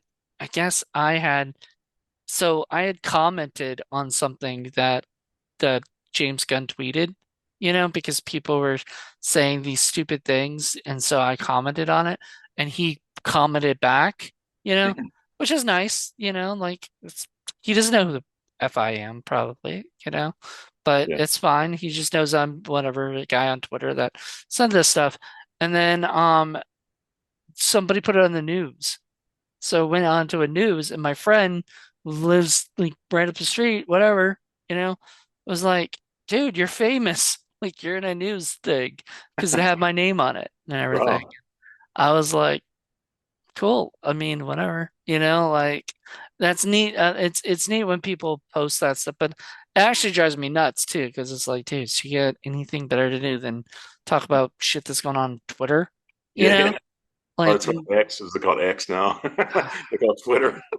Like, I wow. can't even. Well, back then it was Twitter. Someone called it Twitter about that Yeah, situation. It just turned to X, which yeah, is like I'm not a fan, yeah. All of the news feeds say X, and they show Twitter in parentheses. It's like right, just so people, know what they're talking about. Because like, Elon Musk. Does he own Twitter now? Elon yeah, Musk. He changed the name. Yeah, I don't know why they would change it. What's the point of changing that? It's like everyone knows well, this. it's basically a dog marking his territory. It's Oh like, yeah, it's like saying, hey, I own this now. I'm gonna rebrand it to my thing. He was talking about getting rid of the block feature, which is not going to happen. That drove a lot of controversy on that stuff because you can't, if somebody's having trouble with somebody who's threatening them and they can block them, but now they can't block them, and then oh, like it's. oh, I mean, you definitely have to if you have your own kind of channel or site. You got to be able to block people because for the Right. internet. Yeah, Because we got trolls up the wazoo. yeah, I'm sure yeah, your page gets lots of trolls, like yeah. occasionally, The more subscribers you get, the more Yes. trolls you're gonna get because people are gonna be like, upset that we just reached 100. I don't know what it is by the time this comes out, but we had 100 just recently, and I'm very happy with that Oh, because, yeah. it's organic, reach and trying to get people to come check it out and everything. And I love the Blu-ray community. It's Yeah. just amazing. Yeah, I subscribe to your channel, so that's how I Thank you. check out some of those older videos. You're welcome. Some of You those old, helped get it to 100, so I appreciate that. yeah, Mm. I've seen you a lot on Instagram. You and your buddy there that talk about Criterion and stuff. I've seen a lot of those posts on Yeah, there. that's on Criterion Watch probably, and Yeah, that's another page. I have like multiple pages because we do multiple shows, so we have like a whole network of stuff. This was actually part of the network, and then I brought it back to just being its own thing because we just had too much content Yeah, going yeah. on, and it's just like, after a while I'm like, all right, let me just take it over here, and I will concentrate on this, and my buddy will concentrate on, he's got a bunch of stuff that he's doing a show called Docs That Rock, and he's doing a show called Blue Cheese that we try to do every now and then, which we haven't done in a while, but it was like blue cheesy movies on Blu-ray, and a lot from the Dollar Tree, Oh yeah. You know, whatever. I've got an interesting story about Dollar Tree, which I've only bought one time. There's one day I've been in there several times, but usually looking for movies. But only one day where I found three movies that were amazing on Blu-ray, all on Blu-ray, and I couldn't believe it. One was Mad Max was Mhm. one, Killer Clowns from Outer Space, and the original RoboCop. And then I got all those with full of special features and got it for a whopping $3 at a Dollar Tree. Right. Every time I go there, I'd love to have a big score like that, But every time I walk out with other stuff that Yeah, buy. you don't end up actually buying the movie. I don't buy You movies now. A lot of times, like that, I don't really buy DVDs all that much. So it's like, um, if I saw something special, I would buy it. But I'm usually disappointed with the stuff I see in there.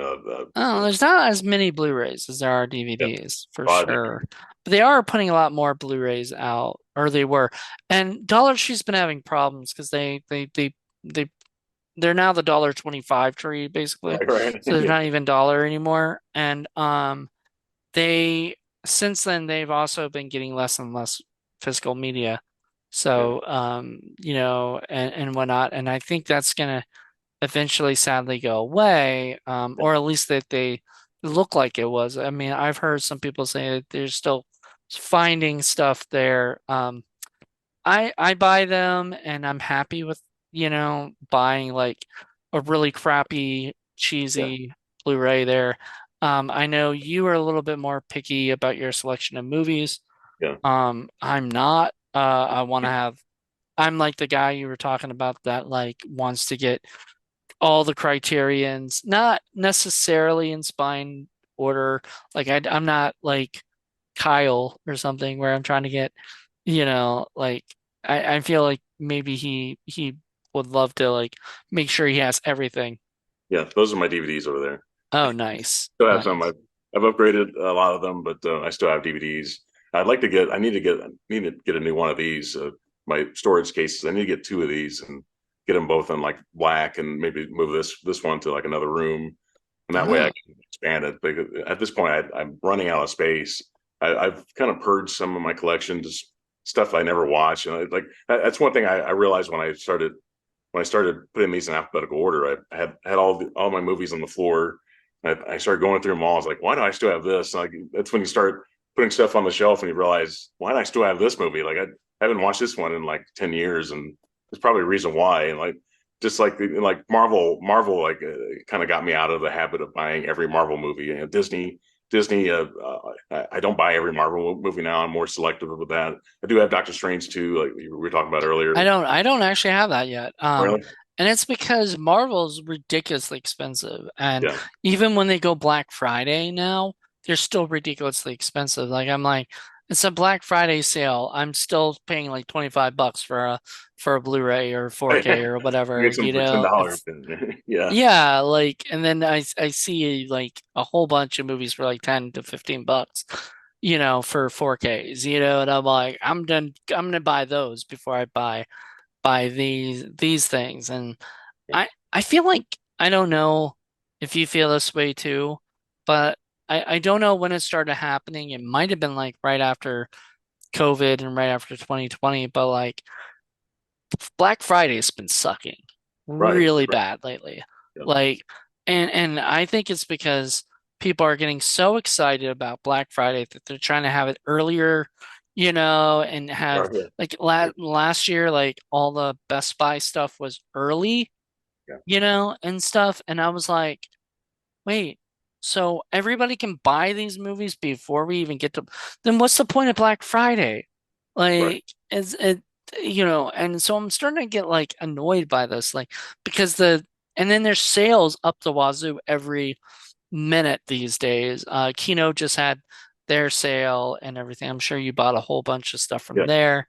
I did too. I bought like 10 Blu-rays and a couple 4Ks, and stuff. And I'm really excited about that. Like, I love that. But, you you got know, the yep, car. there you go. I got that. I thought I'd seen this before. I thought I've always confused this with the Odd Couple because it's Oh, Jack yeah. in both movies. I thought I had seen this, but this is like my grandmother's favorite movie. It was like, Oh, for real? That's yeah, nice. when I got this, like I really felt like I kind of connected it with my grandmother. She's been gone for like 10 years now, but this is a great movie though. She's watching it with you, like next to Yeah, you. yeah, it's like man, I love that the closing line, "Shut up and deal." I mean, like, oh, she really, Yeah, because it really was good. like it was funny because it was a romantic comedy in a way that Dark, wasn't your usual romantic comedy. And by the end of it, Jack Lemmon and Shirley MacLaine never kiss, right? you know? Like Only they one never other, have like I don't think Shirley MacLaine kisses anybody in that movie. yeah, And that's a typical thing of those kind of movies. And it wasn't, and I thought that was really sweet. Like it's a sweet movie about a schlub, and Jack Lemmon does a great job who yes, loans and this is where it feels like this is weird for like but the fifth 60s, I think it was. mhm, Swing in the 60s, so it kind of makes sense. right, But this it was about a guy who lets people bang in his house while he's yeah, away, yeah. you know. Yeah, it's And like it's so dark too. Like the whole thing, he gets his neighbor, the doctor, and it's such like yeah, she thinks she's gonna die and yeah. stuff. And He's like, we got to keep her. The spoiler. I don't want to spoil the movie necessarily, but it's such a classic movie. But yeah, that's it. if they haven't seen it by now, Yeah, I had never you seen know, it until like maybe a few I months didn't ago. see it until I bought it and Yeah, everything. And um, it's funny because my mom thought it was a different movie and it was like depressing, yeah. and I was like, I don't, this is a comedy. I'm pretty sure it's not depressing. And it wasn't. I mean, it might, that the couple of those scenes might seem a little bit, but not really. I mean, Billy Wilder, man. I mean, I like the three criterions that I own from him: Ace in the Hole, and 12 was it 12 Angry Men? No, that's a Sidney Lumet, but Ace in the Hole and Double Indemnity. That's a great one. Dylan Doney, I'm like a hot. I mean, those three are fantastic. yeah, Sunset Boulevard. He also did that. Yeah, Yeah, yeah. I have Billy to check that Wilder out. did a lot of great You do? films. I was talking to somebody the other day, and if you ever get a chance to read Conversations with Wilder, it's Cameron Crowe, Almost Famous, and Yeah. Jerry Maguire director, got to um got to like have like like a hangout with Billy Wilder and asking him like every question in the world, and he Oh, wrote it all down and made a whole book.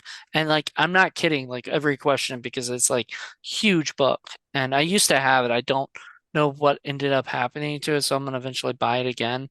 But I'm a huge Cameron Crowe fan too. yeah. Like Almost Famous is probably like one of my favorite films, like up there. Or not, that's up on my top 20 for sure. But it's one of those movies where I just absolutely love it. And Yeah. um, He Jerry wrote. Maguire and Yeah, Jerry Maguire is a great movie. He wrote Say Past. Anything's Okay. Like, have you Yeah, ever same seen thing. that? He Say wrote the Past Times Ridgemont High. Yeah, Roach Fest and the sequel Wildlife, yeah. I've which never seen the nobody Wildlife. knows is a sequel. Everybody Yeah. like, and then he went on and did was it Say Uh, Anything and Singles. Singles and yeah, and Jerry Maguire is the one that like got him where Yeah, he's at. And then sadly he's sort of fallen off. Like yeah, I loved We Bought a Zoo. yeah. um Really, yeah. yeah, I, that movie was, to me, that movie was fantastic. And Matt Damon did a great job. Then Elizabethtown was kind of Elizabethtown. like Yeah. eh. You And also, then there's that Aloha yeah, movie. Aloha. Got a Yeah, lot of controversy. I that's own so it, great. and I was gonna do a review until I looked up all the controversy on it. And I was like, let's not praise a movie that Yeah, has a lot of like, people hate that movie because yeah. of He also some of did this. The Pearl Jam. Pearl He did Jam 20, yeah.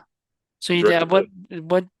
so did he produce that? Did he direct that or did he? Directed it. Yeah, he's listed as director for it. Yeah, Cameron Cool. Crowe written and directed.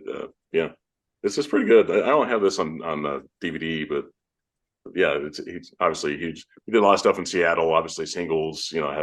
Has what a couple members from Pearl Jam in it. Well, he used to be a Rolling Stone writer Right. Yes. when he was a kid. He was Right. like 16 and he was a Rolling Stone writer. That's Yeah. what It's like Almost Famous is all about, like right. his It's kind of his actual story. life, Yeah, you know. he was married to Nancy Wilson for a number of years. From Heart, yeah. Art, And yeah. she has a cameo in fucking the Fast Times at Ridgemont High where she's Some of like the guys, laughing at Brad, yeah, you Brad's know. got the pirate hat on, and she's She's hot. just laughing at him and he doesn't know why, and then you realize he like looks and he's like, Oh, right? Like, yeah. oh man. And Honestly, I don't know if they met on that set or if he got her on that set or something, but um I don't know the full story. I have the Fast Times Criterion, which is so funny because it just does it's just like that and like the Breakfast Club and a few other movies. I'm just like, really? Like, yeah, like are these Criterion films? And then I bought Fast Times. Um I bought Fast Times, did not buy Breakfast Club yet. I'm gonna wait and see if they do a 4K of it or not, you know. So I think I'm gonna wait because it kept looking at me, kept calling out to me at Barnes and Noble for the Blu-ray, and I was just like, I'm just gonna wait. And so, but the other one, Dazed and Confused. I mean, yeah. great movie. Slacker definitely deserves to be on Criterion, but like Dazed and Confused feels weird. Like it doesn't feel like your typical Criterion, you know? Well, I think they're trying to hook people in. I mean, I think they're great movies. I mean, some people may kind of say, well, they're not worthy of Criterion. I'm not one of those people that necessarily. I mean, some of the earlier stuff like we talked about earlier that Armageddon and well, but what if like Home Alone Home Alone, yeah, becomes Criterion, you Home Alone know? doesn't belong there necessarily, but it's still a great movie. But it may not. It's a great movie for what it was, but like people will be really upset, because they'll be like, I thought this was like I've always thought of Criterion as like it's the Criterion, like it's these are the movies you need to see, or whatever. Seven Samurai, anything by Guillermo del Toro, things like that, like because those are cinematic films, And you look at like Breakfast Club, great movie, but do we need all the bells and whistles and what of it? And maybe it won't go on 4K because the distribution studio that put it out will put a 4K of it or something, like Happened they with do with some of the Paramount films have been pulled off of Criterion now. They're out of print because like Rosemary's Baby. Rosemary Berry and Harold Ahmad and Nashville. Can't, I had to buy Harold Ahmad and Rosemary's Baby for a premium price. I think one was through like Goodwill.com and the other one was on eBay. I paid a little bit more than I should have, but I thought the Goodwill one I thought was at least going to a decent cause at least. But yeah, I don't know. Those probably never will come back to the collection. Yeah, Yeah. because owns them and they're not coming back. But I've never seen Nashville. I would actually like to check that one out at some point. But I would love to find a Criterion somewhere. It's somebody selling the Blu-ray. Would love to check that out. Because it's just that director. I think would be worth checking out. But some of the out of print, I think there's at least what 40 titles or so that are out of print now. That's are you going to overpay for those? Right. If you want to buy those, are you going to overpay and pay $75 for a movie on Blu-ray that you can buy for $10 on a different format on Blu-ray? Some people will if they really want to get everything in their collection, they will. So Yeah. Um, I don't know. I'm just like Rosemary's Baby is coming out on Paramount, like I think Paramount, right? I think that's the company that put it out, which means it might be on Paramount Plus or something. I don't know. I have Paramount Plus. I have everything right now, which I know that's like a big debate. I had a whole video. I don't know if you saw it on streaming versus physical media. My things on that, and my my issues, like, obviously with streaming is that you don't actually own the thing and it can go away at any time and everything. And it's really nice actually having mall rats, in my collection, and I can hold it and I can put it in whenever. But Blu-rays scratch, and sometimes eventually I will have to buy another one anyway, you know. But and so the good thing about streaming is that unless the internet's not working, Yeah. or whatever, and if the internet's not working, you can't watch a streaming movie, you can put on your, you Yeah. know, Right then the here. power goes out, you're screwed, Yeah. for period, right? So, well, unless you have a DVD and have a DVD player computer or something like I did. I had a hurricane once and I could not watch anything and I wanted to watch something, so I put on my laptop and I plugged in and it was on like full power. And so I watched Final Destination 2 Yeah. If you got during a a hurricane, which full, I don't know if that was yeah, what. you have a full battery charge and you have a USB where you can connect your a player to it. I mean, a lot of Blu-ray, laptops don't have any way to other than like a USB port and plug it in that way. But And these, my laptop had a DVD player, so I was able to watch the DVD. My laptop now is a MacBook, and it doesn't even have a way to put a DVD or Blu-ray or anything in there. So it kind of sucks because now I can't do that. But it's all right. I mean, I'm not too sad about it. I mean, because I've got my 4K player and my 4K TV, and ways to watch things. What's your favorite boutique label? Criterion's the one I own the most from. I think I have like 129 But titles. that's your favorite, probably. My favorite title, yeah, favorite one. I think next to that I have like these are my arrow. This is all the arrows I own. own now. Creepshow 2. I have that Weird Science. I talked about that on a video recently.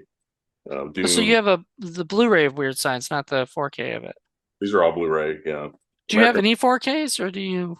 I have 4K. Yeah, I've started to buy them now. But do you have a 4K player and TV and everything? I don't have a 4K TV. I just have a player. That's why I have the apartment. This is a 4K and Blu-ray as well combo. But Yeah, that's recently, a good thing because some of them don't actually have that. yeah, they're starting to get away from that now, where they're not a double. So when I play those, they kind of what down converts down to like Blu-ray quality.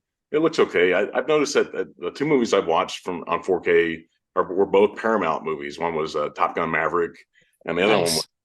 yeah, one I just recently bought, which I don't know if I have back here, but it's a Ferris Bueller's Day Off. I actually bought that on 4K recently.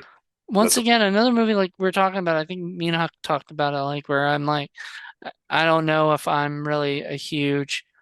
Like, I need Ferris Bueller's Day Off on 4K? And when I was talking to him, I probably said no.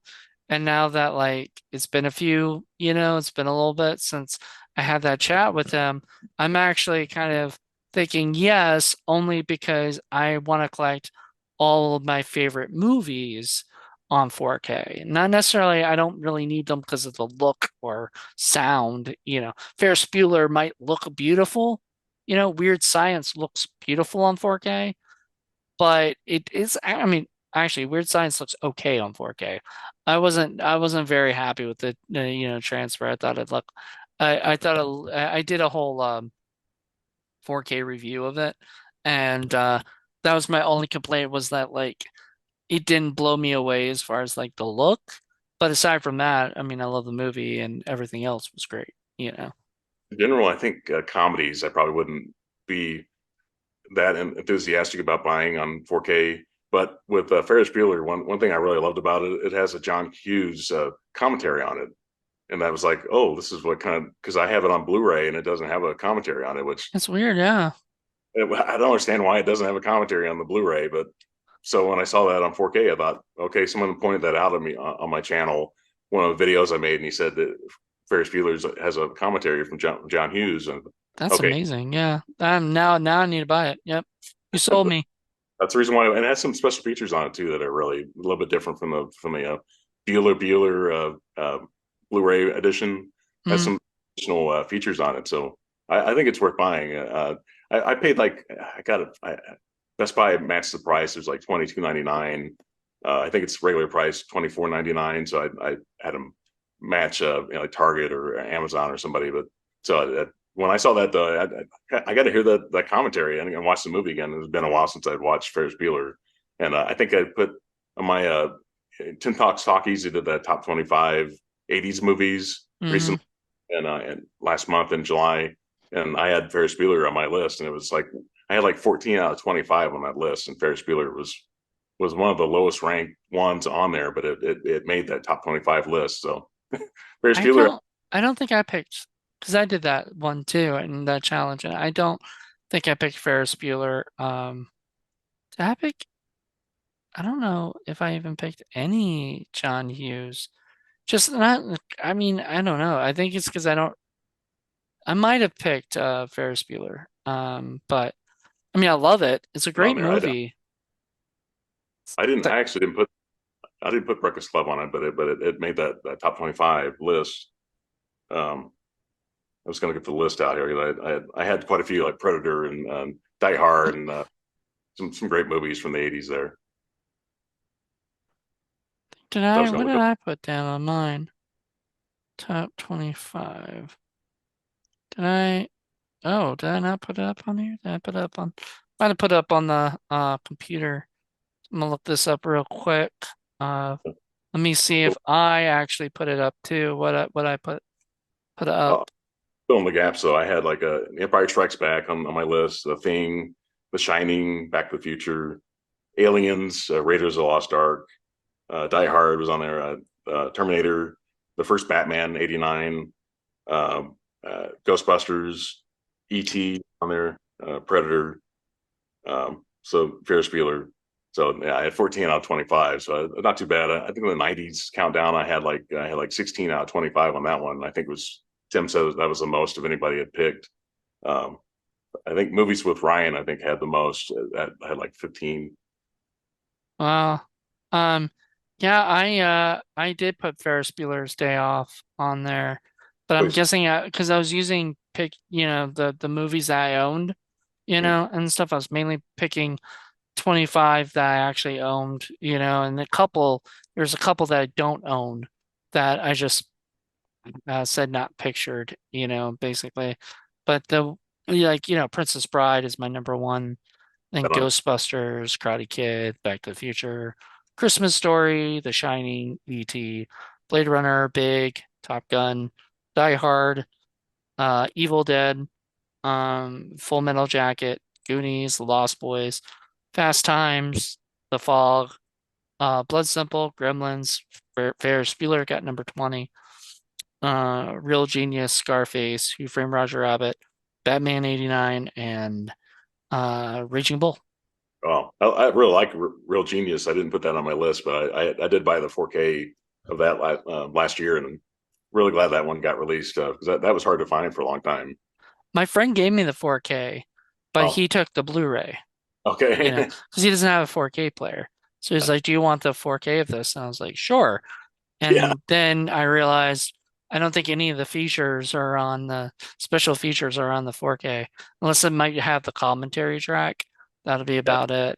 Oh, So I've heard that where they say that all the special features are on the Blu-ray, and you can watch the movie itself on 4K.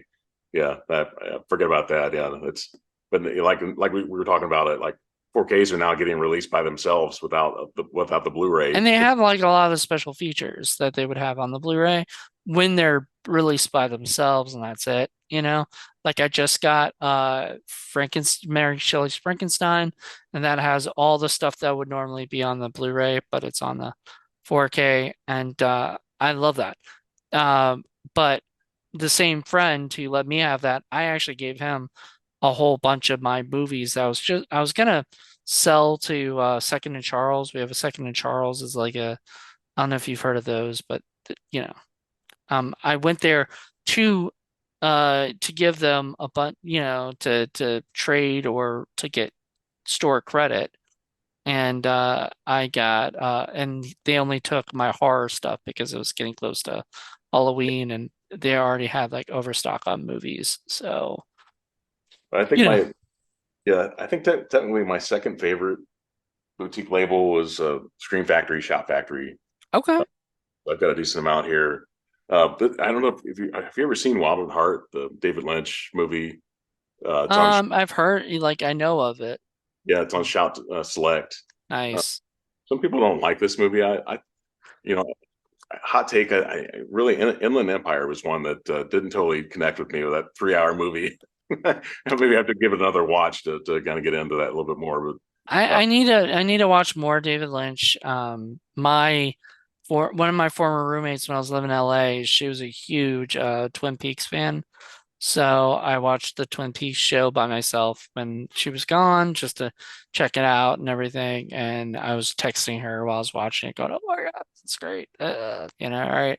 So I want Fire Walk with Me. I just haven't bought I it yet. yeah But I'm also afraid once again yeah that because they've been upgrading everything yeah Lynch to 4K, that like they're just gonna do that for Fire Walk with Me at some point. So I haven't really been buying. yeah. I bought Mulholland Drive, and I think that's it so far of upgrading. So probably gonna buy The Lost Highway and a couple other ones that are already on 4K, you know. Yeah, like I've got all of his movies except for I've never seen The Straight Story. That one's owned by Disney now. Love to see that movie, but it's I got to check it out or something because it's not easily It's a straight story, I think. Like I think literally when he wrote or when he made that, it sort of kind of is funny because his movies are sort of off the wall, weird and wacky and stuff, and here he is making like a regular movie, you good movie. know? I've heard too that it's just a for David Lynch. Like he says, why do movies why do stories have to make sense? It's like I was like, well, because people like stories that make sense, but uh, Right, but like why do they? Like, if you can make a movie that doesn't make sense and make it interesting and entertaining, that's great, but if you can't make it interesting and entertaining, it just doesn't make sense, it's just a bad movie, Like have you seen Fire Walk with Me, the Twin Peaks movie? no, I actually haven't. I watched the TV show and I should watch that because then I can watch the Showtime version at some point, the new episodes, because I won't watch those new ones until I've seen Fire Walk with Me because I feel like you sort of need to watch everything in order, Right. But have you seen the show? No, I've never. I've watched the original show. I've never seen the new one. Yeah, have you watched the original show though? Seen a lot of the yeah. That was a big hit back in the early '90s. It was perfect time. That whole Seattle scene was kind of the music scene was starting to come in, and at the time, it's just perfect. Twin Peaks was definitely part of the early '90s, and it was just a great timing for David Lynch to put a movie out during that time Yep. and fit that period perfectly. Sure, just the weird, Seattle or state of Washington kind of the rainy kind of look that they had. It's just it was a perfect match for David Lynch. It's just a great thing that he did at that time to he took advantage of that time period. I agree. And I mean, I don't know. I really enjoyed the TV show, so I want to watch the movie and then watch the other continuation. But it's just like the beautiful thing is, and especially how we're sort of knowing about physical media is, it's gonna be around. Like I don't need it now. And I feel like there's a lot of burnout talk. I think Serial Midnight Heath mentioned this on one of his things, like that there's a lot of burnout with collectors who think they have to buy everything like first day and they have to get everything and blah blah blah. When really, I mean, if you're really just into collecting, just collect whenever you can collect. Right. I'm Uh, sure you're like that. oh yeah. Are you a fan of Brian De Palma? Um, I I'm not like Tarantino is a fan of Yeah. Brian De Palma. Like I watched the whole thing on him talking about Brian De Palma and how much he's into him. Yeah, De Palma loved Alfred Hitchcock's movies, and he's got that split screen kind of look that he does. And he did Carrie, obviously, but there's one I don't know if you ever bought anything from Indicator. But I do. I have, well, right here I have ones. Yeah, make all these fall. I have 13 Ghosts, okay. but I also have a few other ones. But It looks like Arrow a little bit the way they do that whole look. yeah, Kind a little rainbow thing they of, got yeah, going on at the top. I yeah, it's like it. the color kind of like that kind of logo they have for the Technicolor. But this is kind of interesting movie. This is like what 83, 84. Body double. Yeah, but Yeah. it's an interesting. Uh, I've kind of gotten into more Brian De Palma. Like I own Sisters. That one's kind of one of the weirder movie that he Have you has. seen Blowout? Blowout's a great one. Yeah, really. Yeah. John Travolta. That's one of Tarantino's one of his favorite movies. There. Also Yeah. have Phantom of the Paradise. Have you ever seen this? It's very I've heard of it. I know of it. Like, you yeah, know, like 1974. It's very bizarre. Brian De I Palma. own Scarface on Right? 4K, you know. Yeah, Like Brian De Palma's great. I mean, I don't not like him. I'm just not, I'm not a diehard like, oh my God, Brian De Palma. There was a documentary called De Palma that I tried watching. Some of it, I don't know, like it wasn't that it was boring. It's just I think a lot of times I watch stuff on streaming, especially.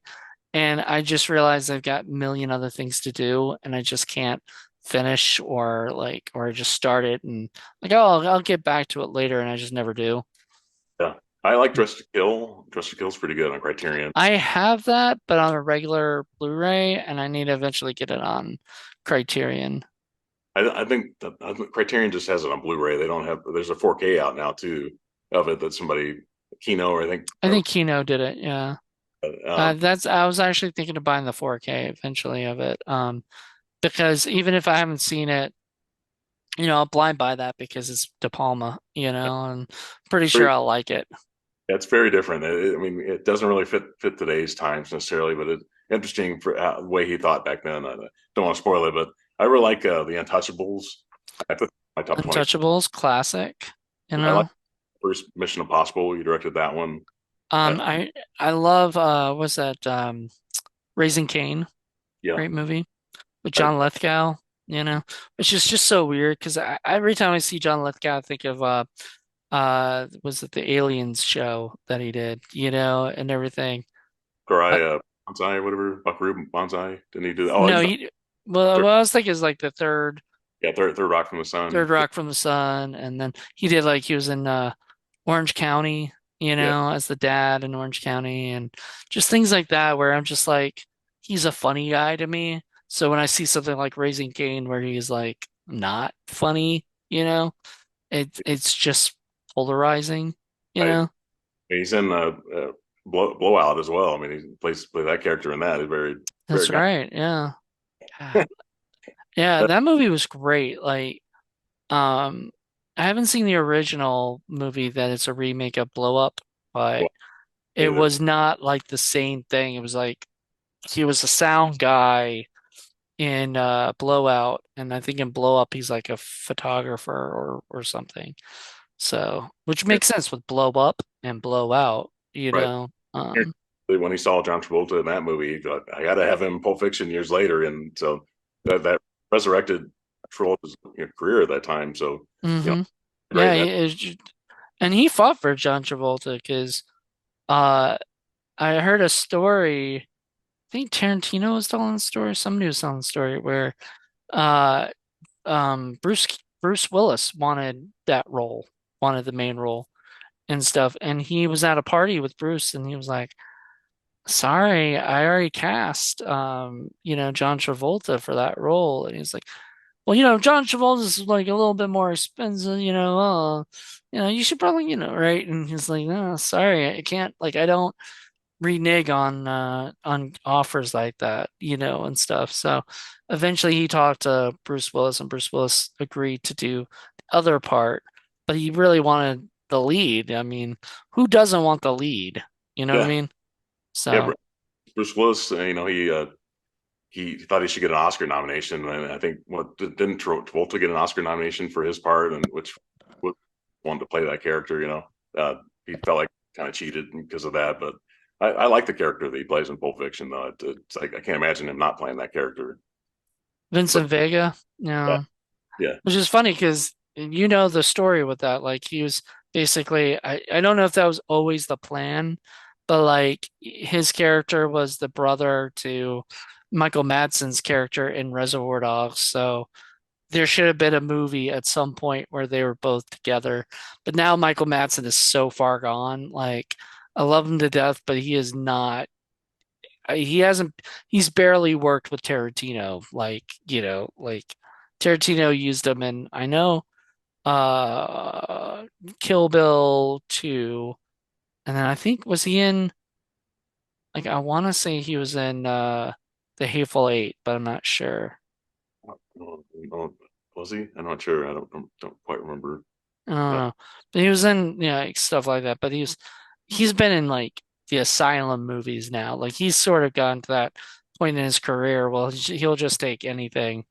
And that's kind of sad because he had such this thing going for him where he in the 90s he was like you wanted to do Tarantino ripoffs, you would do it with Michael Madsen, you know? Someone Louise, he's really great in that. The character in that movie, he played the husband. Yeah, Uh, the asshole husband, if I'm correct, like the really, Played like the uh boyfriend of Thelma, right? He played mhm. Susan Randon's ex boyfriend or whatever, and he brings the money or whatever to her that she needs. That whole thing, and Christopher McDonald played Gina Davis's husband, like the funny character in that movie. That like if you've seen Harvey Keitel in that movie, he keeps laughing when he's in scenes with Christopher McDonald because he just couldn't keep a straight face and Yeah. It's really cut. Christopher McDonald is Christopher McDonald. He's so good. The saddest thing I ever saw was did you ever watch the Project Greenlight show? No, I've never seen They it. had like the second season and they wanted William Sadler for one of the roles, and they weren't sure if they were going to get William. So the studio, Miramax, they were going to shoot. They needed somebody to be on set and play that role, which is the father role to what's his name? Shia LaBeouf at the time, which was this was like pre not crazy Shia LaBeouf. This is like pre like this was even Stevens sort of he's got a name, but he's not, whatever. So they needed a dad, and this is last minute, like literally, and they had Christopher McDonald there getting set up, and they just got word that William Sadler was coming, was going to be able to come. And so they had to say goodbye to Christopher McDonald. And I'm like, I love, I love who they picked. Like, I love William Sadler, and I think he's fantastic in like that more dramatic role, And I think if it were more just comedy, Christopher McDonald would have been a perfect father. But they did the right thing. But it sucks because you see Christopher McDonald talking to everybody, getting all set up, and then he's getting told later, like, Uh, sorry, I'm sure he got paid still for that day of like showing up. yeah, What? yeah, he had to have been paid for something just to show up on set. He had to be paid for a day or something. There's got to be a SAG law there that you have to get paid for something. But yeah, that's Yeah, because that sucks. Like you being told, like, by the way, we don't need you anymore and everything. Because, you go there and he probably memorized the script, because he was about to shoot that day, you know. So you know what I mean? You take time and like it's so crappy, but this happens and that was a more indie set. That was for Battle of Shaker Heights, which was a pretty good Project Greenlight movie. I like Stolen Summer better and the last one that they did well, Feast was amazing, but that spawned sequels, or whatever. I don't know if you saw that movie. he was in when he was in Shawshank Redemption, wasn't he? He was one of the prisoners in that movie. William Sadler? Yeah, Yeah. of course, He's great. Bill and Ted's Bogus Journey and played Death, whatever that character, which is basically like the Seventh Seal, like that. It's kind of that character, only making it more comical. You've seen the seven. Yeah. Another review on that one for I you. wasn't a huge fan of the second, like the third movie, whatever the Bill and Yeah. Ted music, you know.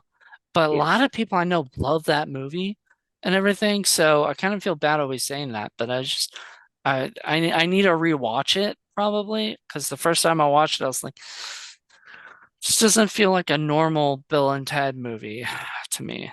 The first two. I did own it on Blu-ray. I actually don't have it now. I saw it in a theater at the time. It was one of those movies. AMC and Regal said that if you told that company that if they showed that on streaming, went straight to streaming, that they wouldn't show it in the theaters, and that's what they did. They at that at the time a lot of studios were going to send it like HBO Max. They were going to send all this stuff to streaming because of COVID, and so I ended up going outside of town seeing that movie, and I just didn't have the magic of the first two Bill and Ted movies. Those guys are way too old now, and Alex Winters is more of a director now. He's not really an actor anymore, so it Right. doesn't have that magic. They're not kids anymore, and it's just Yeah. It it's just fun. doesn't feel the same. Yeah, it didn't have that same feel, but whatever. I don't, I watched it, tried it, I'll probably try it again. And I'm glad I didn't buy it just because I watched it on streaming. And that's another thing with streaming versus physical media. Just watch it and decide whether or not you actually want to buy it. So streaming actually helps physical media in a way. So when people are like, oh, we need to get rid of streaming because it's destroying physical media, I'm like, no, you need to keep streaming so we can watch these movies and make sure whether or not we want to, because you don't want to spend $20 on something, bring it home and go, oh, I'll never watch this, you Bubba, know? I think Ken from Mid Level Media talks about how he saw a blind bought Bubba Hotep, and he said he hated the movie. I like that movie, but I probably wouldn't pay $30 for a 4K to see it though. Uh, I'd pay maybe $10 to see that movie on 4K, but not. I have it on DVD, but I probably wouldn't upgrade it for $30. I could see somebody being disappointed by that. It Well, wasn't. I mean, yeah, it's not a, yeah, I, I don't know. I'm sort of hit or miss on, I love that movie, like I do, but Me I too. don't like Don Coscarelli that much. Like I think, what's that? Phantasm, Phantasm. Phantasm's okay, you know. I got to meet I got to meet the tall man who is really tall, That's not a false advertisement. Yeah, Angus Scrimm when he's Yeah. Before he passed, and I was at a horror convention, and my friend really badly wanted to get a picture with him, like when he was walking by. He was like, "Mr. Scrim, Mr. Scrim, can I get a picture?" And he was like, "Sure." And so I hadn't seen um the Phantasm by then yet. So I was like, who's this? I knew who he was. Like I knew that Phantasm was big and he was the tall man, but I hadn't seen it. So it wasn't like this thing to me, or whatever. And even after I saw it, I was like, Yeah, it's just okay. Like it didn't blow me away and uh, everything. So like I couldn't watch sequels of it because it just wouldn't, interest yeah, me, I think. polarizing to people for horror found. I've gone to like horror conventions and try to find. I own them now, Phantasm, the five movies, but I tried finding Phantasm and like nobody had it anywhere. And, you can find usually used or bootleg stuff. Nobody had Phantasm. It was. I found out it must be kind of a polarizing kind of movie, and it has a niche kind of following, kind of a cult following. But It does. And people like my friend, the friend who I gave the movies to, like we used to watch movies every Sunday night. He would come over to my house and we just watch something. Sometimes it's just TV because we couldn't figure out anything to watch.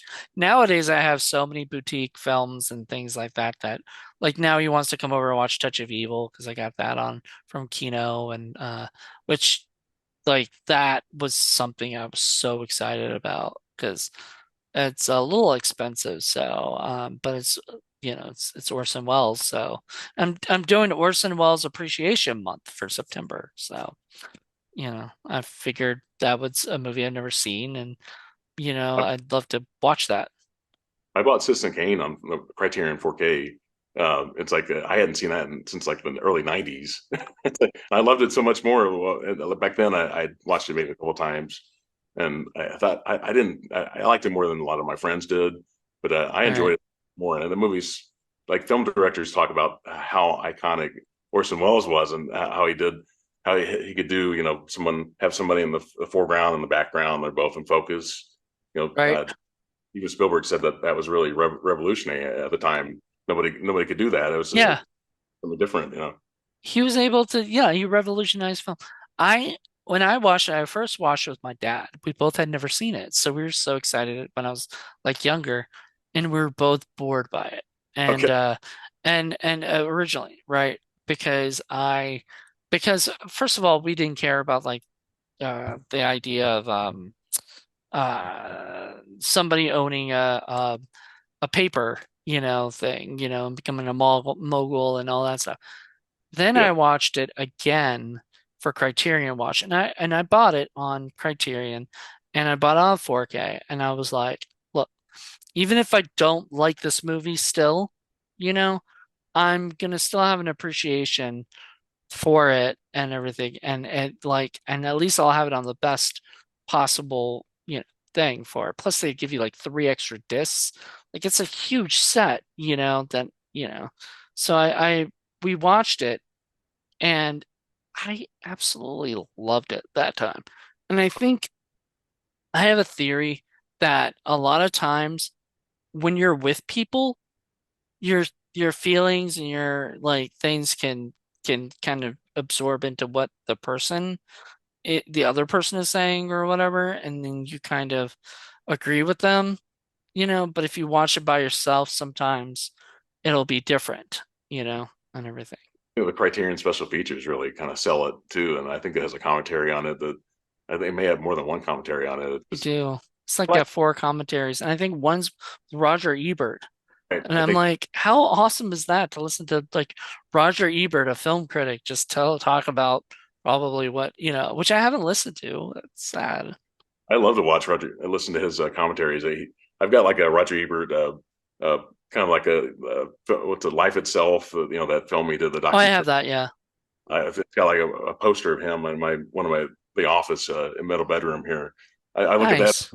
Like God, Roger Ebert's so great. I love Cisco and Ebert back in the day when I was a kid. When I was a kid, yeah, when I was young, like at 12 or 11 or whatever it was, my mom would have it on, we would have lunch on like Sundays. It was Sundays. And I would go at lunch noon, she would put on Siskel and Ebert. And because she knew I loved it, and my dad always wanted to hear what was, the thumbs up, thumbs. He goes by the Rotten Tomato meter, and stuff, which a lot of people hate nowadays, and stuff. I don't go by it, I go by but whatever looks cool, I'll go see if I want to see it. I don't even see movies in the theater much anymore, you I know. check the Rotten Tomatoes after I've seen the movie. It's like I want to see what people thought after I've seen the movie already. I don't want to know what anybody else thought. I want to get my opinion, see if my opinion matches what Rotten Tomatoes showed, and sometimes it's kind of close. Sometimes I usually sometimes I'll give a better score than the Rotten Tomatoes score is. I enjoy that movie more than 30% Rotten Tomatoes score. I enjoyed it a little Right. bit. Wasn't that bad, but I could see the flaws in the movie for sure. But I like I said, like on YouTube, I watch reviews after I've seen the movie. I don't want to know what people thought of a movie before I saw it. Yeah, Uh, like you were saying, because of was it the Blue Beetle? And I watched people, I didn't care because like I said, I would probably forget. And even if I don't forget and I'm like, oh yeah, I remember them saying that, I don't, even if they spoil something or whatever, I don't care. Like it was funny because one guy was gonna spoil something, and right before they spoiled it, they went to commercial. So I just skipped the rest of the thing because I was just like, I don't like because he said all the stuff I need to hear about Blue Beetle, and stuff. And did it sound like something I was gonna be interested in? I like, Uh, maybe. I mean, I like the guy. I like the kid. I like Cobra Kai. So, yeah, yeah, you know. he's good in the movie. I mean, it's a family. George Lopez, man, the guy's funny, but I don't like his he has his beard and kind of ponytail and Somebody just said he yelled the whole time. yeah, kind of he's kind of conspiracy he does kind of conspiracies and stuff, and it's funny. There's a lot of funny stuff in it. There's a lot of far fetched stuff, and then the family's just if they could have cut a little bit of that some of that stuff out, I think it would have been a little bit better. It's like a little bit over 2 hours long, and it didn't need to be that long. The action in the movie is really great in the movie, but I thought the family just kind of overdid it a little bit. Here's So going to be the interesting thing. you know, So DC is going to release that. Then eventually, I don't know when. I don't know if it even has a release date right now or not. But Aquaman 2 will eventually come out and everything. And just time. I feel like they're just trying to get it as far away from the whole Amber Heard, Yeah, Johnny Depp shit that happened. That that will because they probably learned from the Ezra Miller situation that they need time away. Uh I absolutely hate Ezra Miller right now, but I'm also gonna give him a chance to one day come have a comeback kind of thing. But what I would love to see him is just him just disappear for like 5 years. yeah. And then come back and I'm like, oh, I haven't heard anything in the news about him. And then, he's not in my face all the time. I can give him a break and, maybe he'll, you know, because right now I just hate it. Like I just don't like the dude. I think he's, you know. He sabotaged that movie, I mean, but also the CGI in that movie and the Flash. I thought some of the CGI was not very good at the end of I it. want to see it. I didn't see it in the theater. I want to see it on HBO Max, just so I can see the Michael Keaton stuff and some of the other cool looking little homages to everything. But I didn't like that James Gunn was hyping it up as this was the best superhero movie in the world. Dude, you're saying that's better than Suicide Squad? It's better than the Guardians of the Galaxy? No, no. He had to do that because he knew people were not going to watch the movie. He didn't even believe it. He just was saying it to get people to go see it, and there was no hype on it or whatever at that time. I don't know. I It's like my opinion. Guardians of the Galaxy 3, and he wasn't even part of Marvel anymore. It's like part of DC. Yeah, He directed the movie, and thought it was the best Guardians movie of the three. Volume 3 was the best one. I like number one the most, but then I think three is next, and two two had too many problems, I think, in my mind. I think it took what really worked with the first one and just put that into overdrive. And then so the third one really was able to kind of scale back and realize, okay, what really worked for number one, let's keep some of that, but let's, kind of like I really liked what's her name? Gamora. Like, is that her name? Like, yeah. So I liked her a lot because they didn't give the idea that she had her memory back or something. Because she didn't. She never had her memory. Like and I like that they never kind of fell on this whole spoiler alert, sorry, but if you haven't seen it yet, go watch Guardians of the Galaxy on Disney Plus right now, or part volume three. But like they didn't fall in love again, you know? They could Yeah, have easily Hollywoodized it and made it so it became they fell in love once again and he got her back. But that wasn't the story, yeah. I you thought know? Volume 3 was a nice combination of what I liked about the first one and the second one. I love the opening scene of the second one. Volume 2.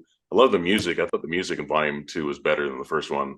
But I did too. I think the volume two had better music than the first one and better music than the third one. Wasn't that big a fan of the soundtrack for uh I thought there was a couple good songs, but you're right. Like I really loved that. But then I got kind of annoyed by that because then Thor Ragnarok did the exact same thing. And so I'm like, oh God, did they just steal this from Guardians? And then Thor Love and Thunder did the same thing in a way, but with the Guardians, they had the music and all that stuff. And so Thor Love and Thunder is oof, uh, that was that right, yeah. was not a great movie. Comedy, the tones in that movie were all off. Christian Bale was just not used right in that movie, and Natalie Portman wasn't so great in that character that she played in that movie. Just didn't Yeah. work. the Well, tones are way different. it felt like they're throwing in too much Yeah, stuff instead of organically letting it, like the whole, they had to explain certain parts where Thor and Natalie Portman were like in love and all this other shit. And I was like, really? Like, do we need this crap? And then, oh God, the tone of the comedy with with Zeus, and I think he farts at one point or something, and I'm just like, this is Zeus. yeah, And then with they made him into like a sorry for this is gonna be a curse word, everybody, but a pussy. Like they made him into the biggest jackass like pussy I've ever seen, and I was so mad. I was like, this is Zeus, Russell. like what? Was it Russell Crowe? Yeah, Yeah, it should have been Samuel L. Jackson, but he's already Nick Fury because he has that line in Die Hard with a Vengeance. My name is Zeus. Like, he said, "Hey, Zeus, like Mount Apollo, shove a lightning bolt so far up your ass, Zeus." yeah, You know, yeah, but yeah. The comedy was over the top, and then those the banshees or whatever those the animals that they scream like there's like four times. that actually I was okay with. I thought they were cute. I'm a sucker for like merchandise and everything. They get me with that. Like Disney always gets me with that shit. So if I see something that's cute and kind of makes me laugh or giggle, like I'm like, I want one of those to like at my house, and then I can wind it up and have it go like Yeah, or whatever. Like they scream, you like know. maybe like five times in the movie. Like, there's a little bit of overkill on that. Maybe a little overkill, but it still made me laugh each freaking time. I don't know. It was cute enough.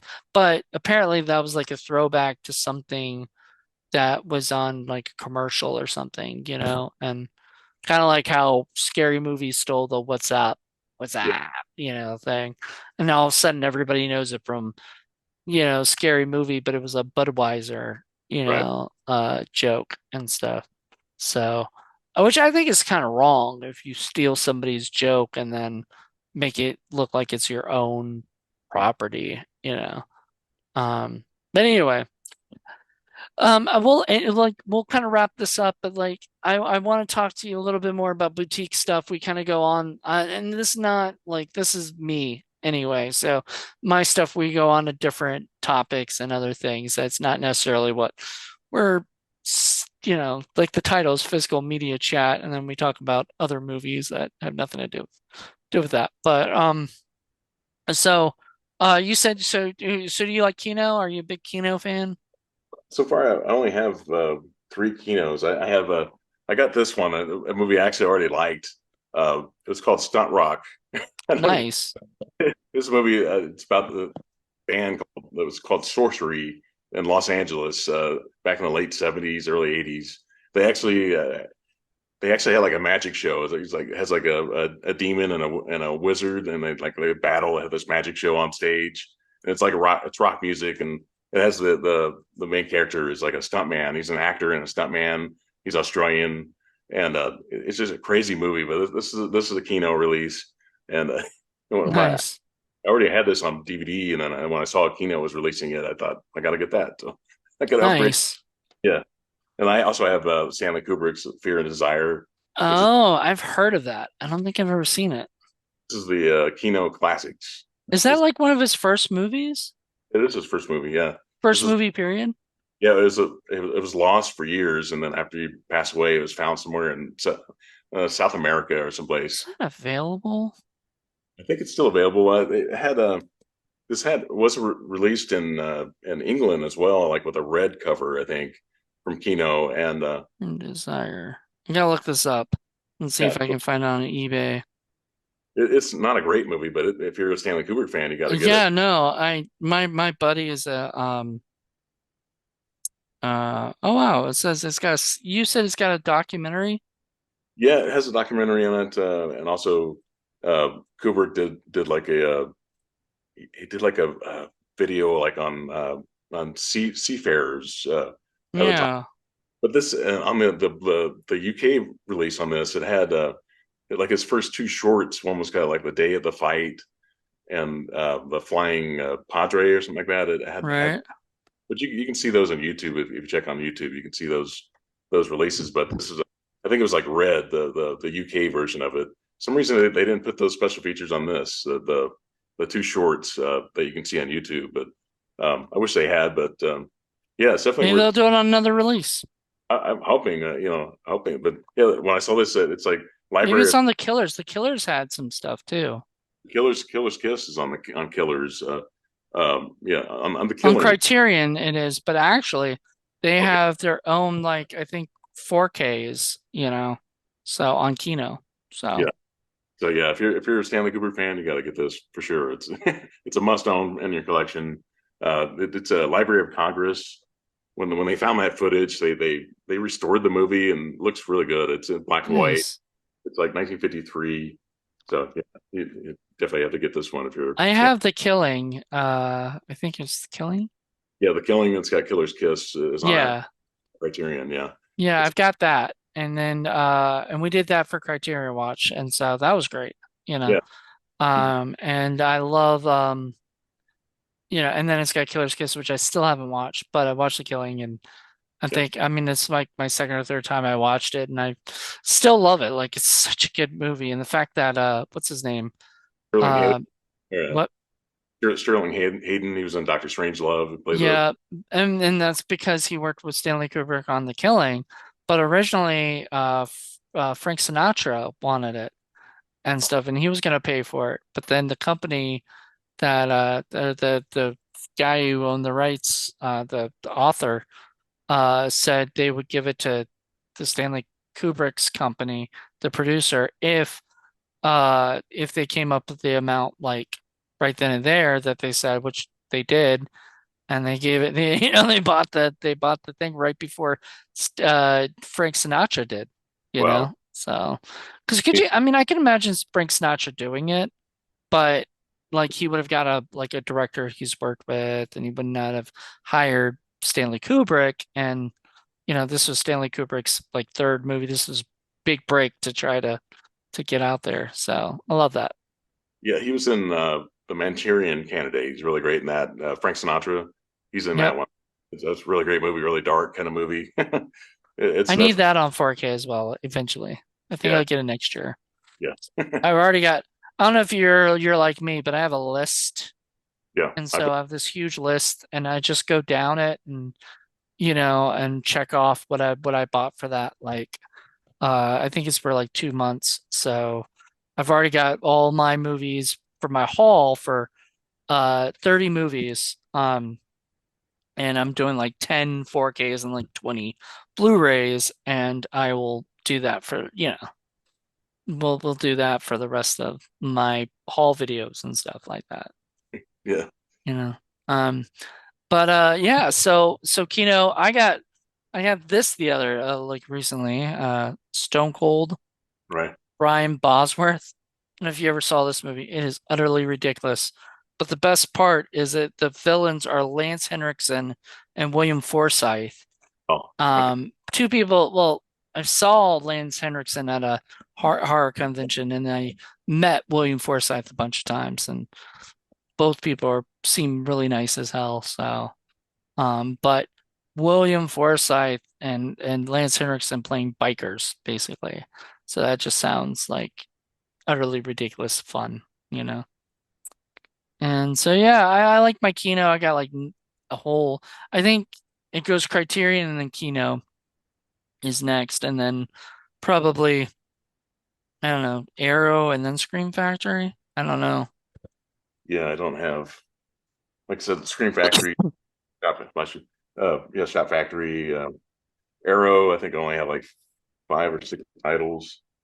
Yeah, it's and I've got this thing. I don't know what this. I don't know what this is. It's a movie. It's called Undead. Oh, what do you got it on? It's a like It's from Umbrella. is it an umbrella? Yeah, I told. Yeah, I mean, if you look at the side, look at the side of it. It's got the little umbrella Yeah, it logo. does. That's what I thought it was. And then I saw it sparing. I think it's the producers of the movie, the writer director Spring or yeah, it's Umbrella. Yeah, it's Umbrella. I was like, I think it's Umbrella, but I didn't see the U on it before. But this is the only Umbrella title I have. Yeah, I Indicator. have only one Masters of Horror or Masters of Cinema, title. And the problem is I don't have a 4K player that can play all region. Bees, yeah, yeah. Yeah, so I need to buy that one day. And one of my friends was like, "Oh, you can, watch any region in 4K." And I'm like, I found out that if it's locked, you can't, I was told that too. I thought most movies could be played on a 4K player, but yeah, maybe not though. That now you say, Not if it's locked. And they because of rights or something and territories or something that it's uh the Master Cinema is locked.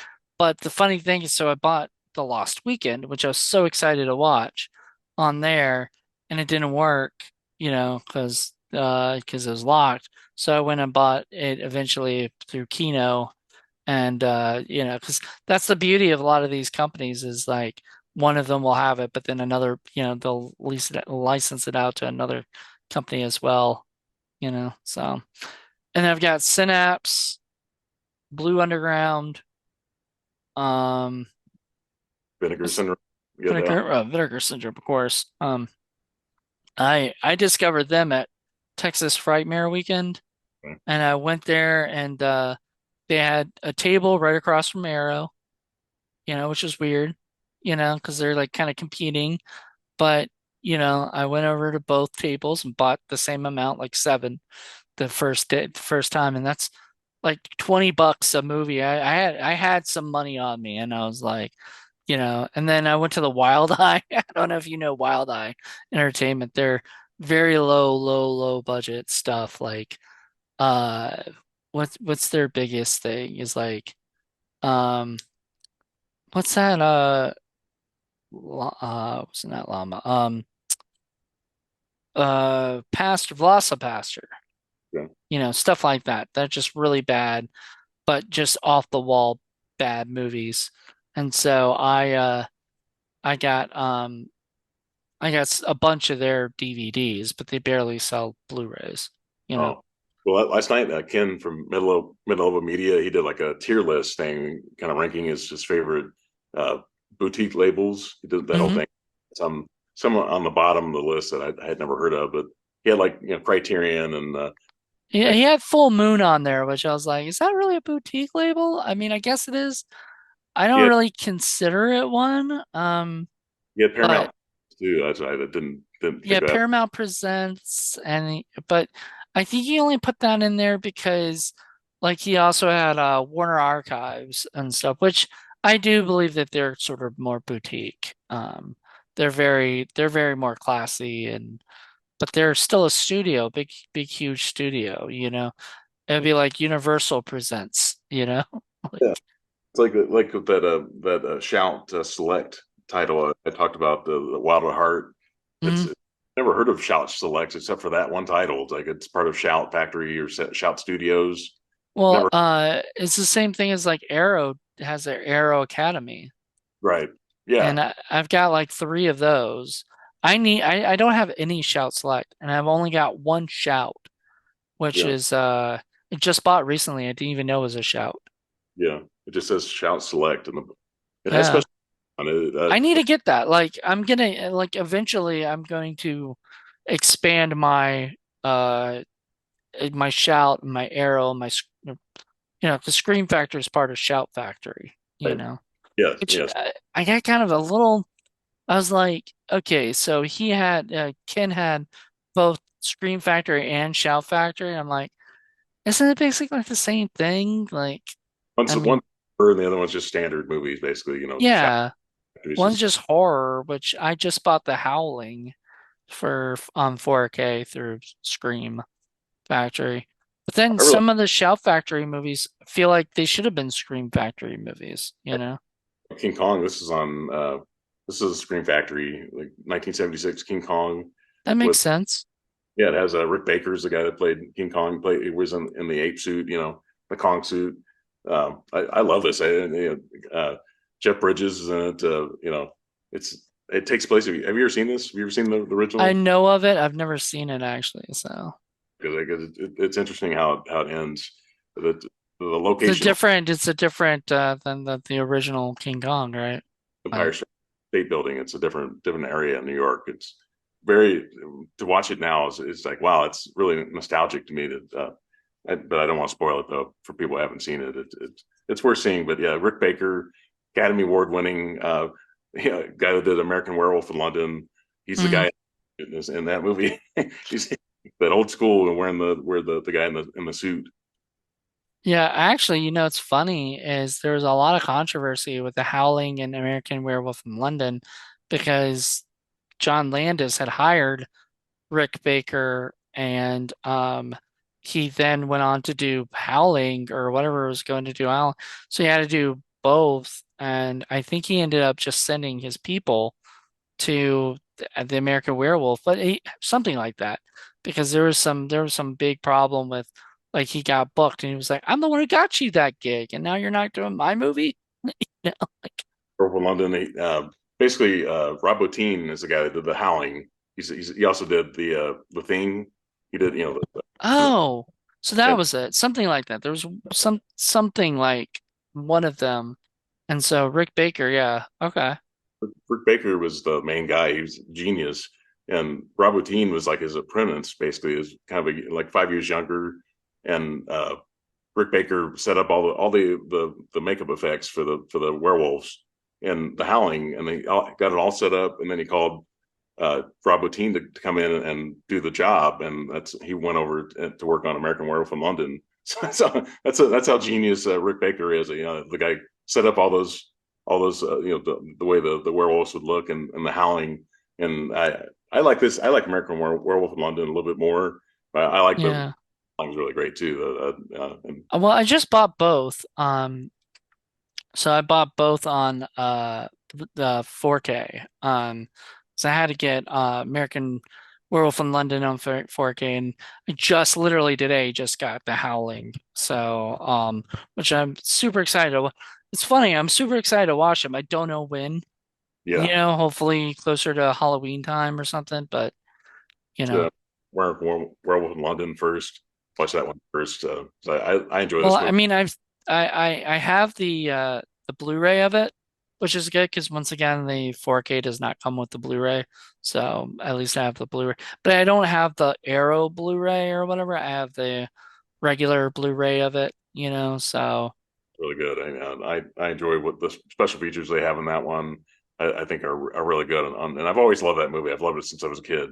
But the Howling is good too, though, and the Howling is the first Howling is really good. I don't like the sequels all that much, but the original I and think then is I don't think I've ever watched any of the sequels, and it's been a while. I met Dee Wallace, who was in The Howling, and she was also in the E.T. and Cujo and her daughter and I, like her daughter's been on my radio show, like I've interviewed her daughter and stuff, about her movie stuff that she's been doing and whatnot. And so I messaged her daughter when I was gonna meet her, I was like, hey, I'm gonna meet your mom this weekend and everything. So I told her mom, like, I know Gabby, or Gabrielle, I think I said Gabrielle, and she was like, "Oh, Gabby, blah blah blah blah." And I just thought it was so cute, and she was so sweet, and now I believe they have a kid, like she has a kid or something. Like it's just insane. But um, Dee Wallace, by the way, if you ever get a chance to meet her, please do. I walked up to her. She was like by herself at the table, and I said, "Hello, I said, "Hello, Dee," and she looked up at me. She goes, "Hello, handsome," and I was like, wow. "Like, thank you." That just A, that caught me off guard, and B, that was the sweetest thing, and especially somebody who like grew up watching your movies. E.T. is like by far one of my favorite childhood movies. It's Uh, on my top for the '80s, so I had to put it on yeah. there, and it made it in, which I was really happy to see that. Yeah, Well, it was the year that I was born, 82, that it came out. So like, when I was a kid, I would watch it over and over again. Um, the I need to thing, watch the 4K, but yeah, the thing was released like what a couple weeks after ET. You get a different kind of alien in that movie that did the effects and the thing, which is I think his effects improved. 'Cause he created all the effects for the thing. He didn't create the effects for the Howling. He just did the work, and so he really He was really young. I think he was only like 22 or something like that when he did The Thing, or 23, really young. So Yeah. he learning a lot at the time. And yeah, the Thing was a big jump from The Howling, in my opinion. And that Oh he did yeah. It was a great movie. Like it's a classic. Like The Thing is classic. Huge fan of John Carpenter. I mean, I'm like we could talk about all of these people and everything. Like, yeah, The Fog. I need that Steelbook 4K thing of it because I just don't have it yet. But I'm planning. That's on my list of things to get this coming up. So it's gonna be sometime in September. I'm gonna buy it, and it's actually that's the perfect time. September is a great time to watch The Fog, which we did for Film Freaks. That was our first Film Freaks episode that we did, and me and my friends watched that movie together. Then we went and reviewed it, and it's a such a great film, you know. So. a lot of people are getting ready for horror for Halloween season. They're getting ready in August. So Yeah, watch people are all getting ready in July, you yeah, know. July to start watching horror movies until up until I watch it every month, so like I'm, you watch. know, But yeah, it's definitely that spooky season. People definitely are adopting it a lot earlier this year, and so it's great. I love those classic horror movies from '70s and '80s, especially. And it's the same thing as people like Christmas. You know, they start doing it earlier and earlier and stuff, and that's why Christmas in July, you know, became a thing because people can't wait. You know, um, they wait half a year, and they're like, "Oh my God, I want Christmas to come." And me personally, I don't care necessarily about Christmas as much as I care about when I was a kid, it was the exact opposite. I loved Halloween, but really loved Christmas. Now I'm just like, I mean, it's great. Like I love giving and I love getting, you know, or whatever, but it's just not, you know, it's just a time where we all get together and hang out and everything is it, you know, and we could do that anytime. I don't know why it has to necessarily be, you know, December, you know, where it's cold as hell, you know, and stuff there. So right, whatever.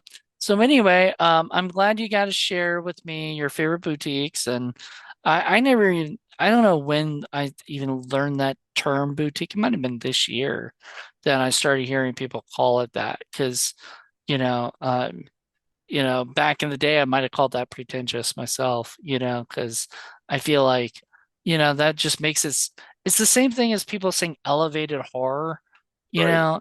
I just got so angry because the people that coined it were these like 20-year-old brats on YouTube that were like, I'm into elevated horror. And I'm like, what the fuck is elevated horror? Oh, there's a horror that you don't get Yeah, because they're just too good for you. And I'm like, what are you talking about? Midsummer is an elevated horror. I'm like, I Midsommar. Yeah, they say Midsummer and Midsommar, both from the Midsommar, you Mar. know, Yeah, sorry, like right there just sounds pretentious. I I love that director though. Like I loved Hereditary, which I watched after Midsommar, you know. I watched Hereditary and I was like, this is a better movie. Why did he go and make this movie? And then later he made that Beau is Afraid, which looks like David Lynch style weird shit. yeah. So, I haven't seen that yet, but yeah, I've heard. Well, a 3 hour movie. I haven't invested in that one yet, but and we're almost at a 3 hour video here. So so there you go. You can there are people if people are gonna watch this, you know, they can watch Bo's Afraid as well. But I don't know. I personally don't care for the I don't even know his name. I knew it. I know if you said his name, I'd be like, yeah, you I, know. I think his name, yeah, the Let's Hereditary guy. Um, see you don't even know the name. remember his name? Yeah, yeah. But like I said, I wasn't that anxious to see Beau is Afraid, but yeah, um, Hereditary. Yeah. Yeah, I know it. Aster and the last name. Yeah, Oh yeah, Ari Aster. yeah, yeah, yeah. If you say his last name, I'll know his full name and everything. I know like when yeah, my friends made me see Midsommar because we had to review it for Horror Blood and Coffee and stuff because that was the big movie coming out that time. And we haven't done Horror Blood and Coffee in a while, so thank God because really, other than Talk to Me, it was like the only horror film like I'm more interested in seeing. And I just found out today that the people who made that were like YouTube stars. I didn't even know that. Right? So Yeah, yeah, what? yeah. I think they're in what, they Australia or somewhere. Yeah, yeah, they're big time. They have like several million subscribers on YouTube in Australia. Yeah, this Yeah, guy was complaining, and I'm not gonna say who it was, but this guy and he won't hear this, so it won't matter. But this guy was complaining because he makes uh fan films, right? And somebody said you should do it like Raka Raka, which is I guess the people who, right? You should do your films like that. And he's like, I get tired of doing films, whatever, like I get tired of hearing that because I did this stuff before they did it. And I'm like, I mean, you don't have huge millions of subscribers because like your stuff's not funny. Like, you do fan films and a lot of it's not funny. It's not meant to be they do like parodies. They do like what I saw was like Ronald McDonald on Dr. Phil. I was like, that's a funny skit. That's like a Saturday Night Live episode. Probably better than what Saturday Night Live is doing right now. I haven't been watching it, but like the last I heard, it was horrible. You know, eh, it's not great, but yeah, it's not terrible, but it's kind of mediocre. Yeah, I guess meh, as the people would say now. meh, it's It's not, meh.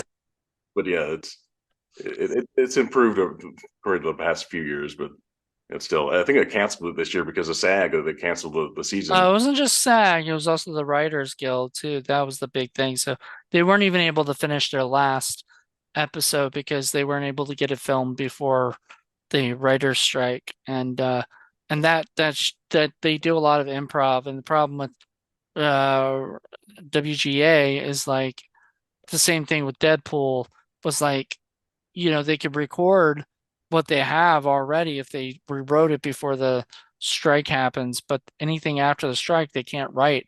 So if somebody improvs at all, like, Ryan Reynolds is a big improver, he can't he can't put that in the movie. He has to say it's directly what's on the script Oh, because then it's like him rewriting the script and everything when he does an improv. So I don't even know how Deadpool 3 is going to go if they kept that or if they're going to redo it. From what I've understood, the MCU's like because of this thing, they are completely behind on things and they're going to be kind of fixing stuff up, you know. And then when Secret Wars finally comes, whenever that comes, they're going to reboot the whole universe, yeah, you know. And I think that's the best idea right now is just reboot it, give it another go, bring back Iron Man, you know, and stuff because nobody doesn't yeah, want to see Iron Man, you yeah. know. Full D It, level characters people don't know from yeah, it won't Marvel. be Robert De Niro, or Robert De Niro. It won't be Robert Downey Jr., but it could be Tom Cruise as Yeah. you've heard that story, right? Um, he's 61 now. Yeah, that wasn't he, was he going to be in like a Marvel movie one time or It was gonna be Iron Man. Iron Maiden? They Yeah, were they were talking about him playing Iron Man, but then Jon Favreau wanted Robert Downey Jr. because he was the better fit for what they weren't going for something. They didn't want to make it uh a Hollywood thing. I think it would have bombed had it had been Tom Cruise. Not because Tom Cruise can't do Iron Man, but because it would have been Tom Cruise. He's made Mission Impossible, but that's the thing. Now everybody sees him as, the same thing with Jack. He tried Jack Reacher. It didn't last very long because people just kept thinking of him as Ethan Hunt, and everything. So he can't do another franchise without them just thinking, the Mummy. Mummy did not do very well because nobody can see him outside of being Ethan Hunt, and everything. So just that's my opinion. the first Was top break was somehow that weird thing that did well last year. I mean, it was a sequel to a classic '80s movie, but which I think Maverick's better than the original, in my opinion. I Yeah, enjoy. I didn't see it in the theater. And it was, and everybody kept telling me this movie is amazing. You gotta see it in the theater. Blah blah blah blah. And I just was like, yeah, I'll just see it when I get, when it comes on streaming. It was on Paramount Plus. Turned it on, watched it. Was like, yeah, I probably should have went to the theater, but I, I still, what, like the problem with the theater is unless you're like my buddy who goes to see Barbie every week or every day, has seen it like 11 freaking times. And it's a guy who's done this with his kid, and I'm just like, his son to go and see, like whatever. I'm like, cool, whatever. Like I'm not knocking Barbie. I'm not interested in Barbie. Like it just doesn't like everything people are saying about it just doesn't interest me, Um, have you I've seen Barbie yet? seen it once, yeah. I've seen it was okay. Yeah, Yeah, it just doesn't interest me though. Like I don't even think I'll see it on streaming because I'm just not like, when girls go, oh, watch G.I. Joe, because I'm not interested in G.I. Joe, I get it, you know? Like I'm not like, oh my God, you should see G. Actually, I'm definitely not like that because there hasn't been a G.I. Joe movie yet that's really Retaliation was probably the closest to what I envisioned, that to be like, you know. I liked But Oppenheimer. I saw that twice in the theater. I like that movie a lot. that's just too long. I can't, man, I can't. Even in the superhero movies, man, give me a freaking intermission or something, man. I need to pee.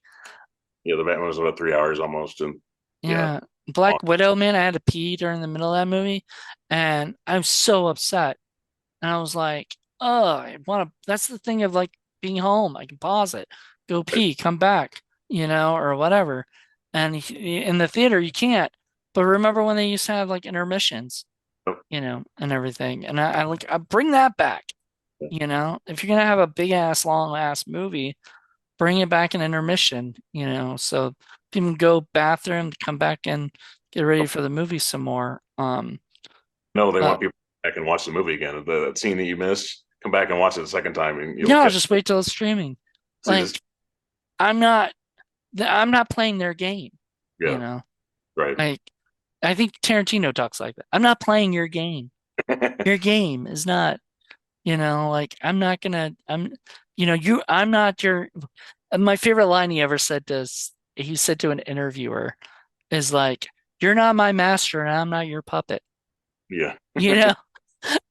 It's like, yes. He's also my friend quotes, I reject your hypothesis. All right, so last thing I'm gonna ask, who are your favorite, like some of your top favorite YouTubers that you follow? Like you don't have to say everybody, but like, as many people as you want. No, I mean like Huck, uh, Huck, Ken from Middle of Media. yeah, Kim from Mid-Level Media, Jeff from Films at Home. Yeah, Jeff. He's a big one. Obviously, John Flickinger. He lives in Fort Wayne, Indiana. He's been on YouTube forever. Chris Stuck. Nice. Chris Chris Stuckman. Stuckman, but Chris has sort of somewhat gone away from the reviews and stuff. And his channel has sort of changed a little bit. And Coming eh, out. I'm not as into it as much as I used to be because I hate to say it, like I understand like he's trying to be a filmmaker and he doesn't want to, bash Hollywood and everything. Right. Yeah. But, you're just being honest with everybody. Yeah. Like this is just your opinion. Yeah. And even that's what I love about Heath, in Serial Midnight. He'll say, this is just my opinion. I can, I'm not saying you have to like what I like. You don't have to do this. You don't have to buy every, because he gets every keynote sent to him, Right. lucky bastard. Um, but I'm not gonna lie, I'm very picky now on my keynote. I might one day get every keynote ever made, one day, right? But for now, I'm being picky on the ones I choose. It's kind of like Criterion. I may one day get every Criterion, but I'm a little picky, choosy what I wanna get. I don't want to get something I don't think I'm gonna actually enjoy, you know? I watched Tim Talks Talkies. I watch Yep, him. talkies. He's become a good friend. Bob's Blu-rays. Watch some of his stuff. Um, Tony at Basement Blues just did a video with me. I think he's awesome. We did top 20. Really nice guy. I like James from 20th and 21st Oh my movie. God, yeah.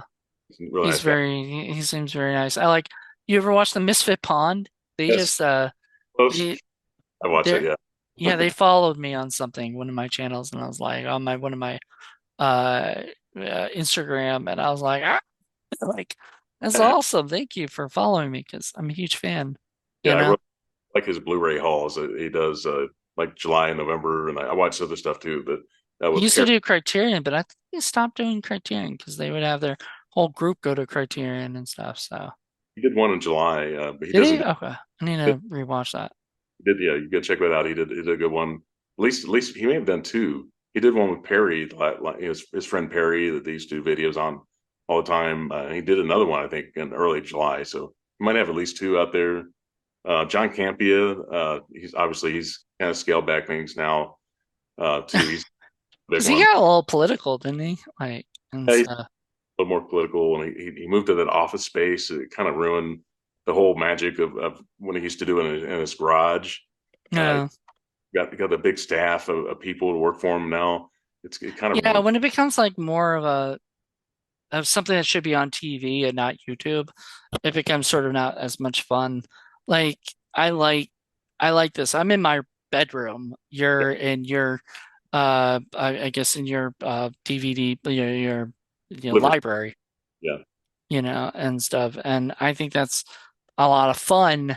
Uh but if I were if I had you come out and we were on like the Empire State Building, doing a thing, and there was like multiple cameras and there was all the stuff, that's something that could be on TV or something, or whatever.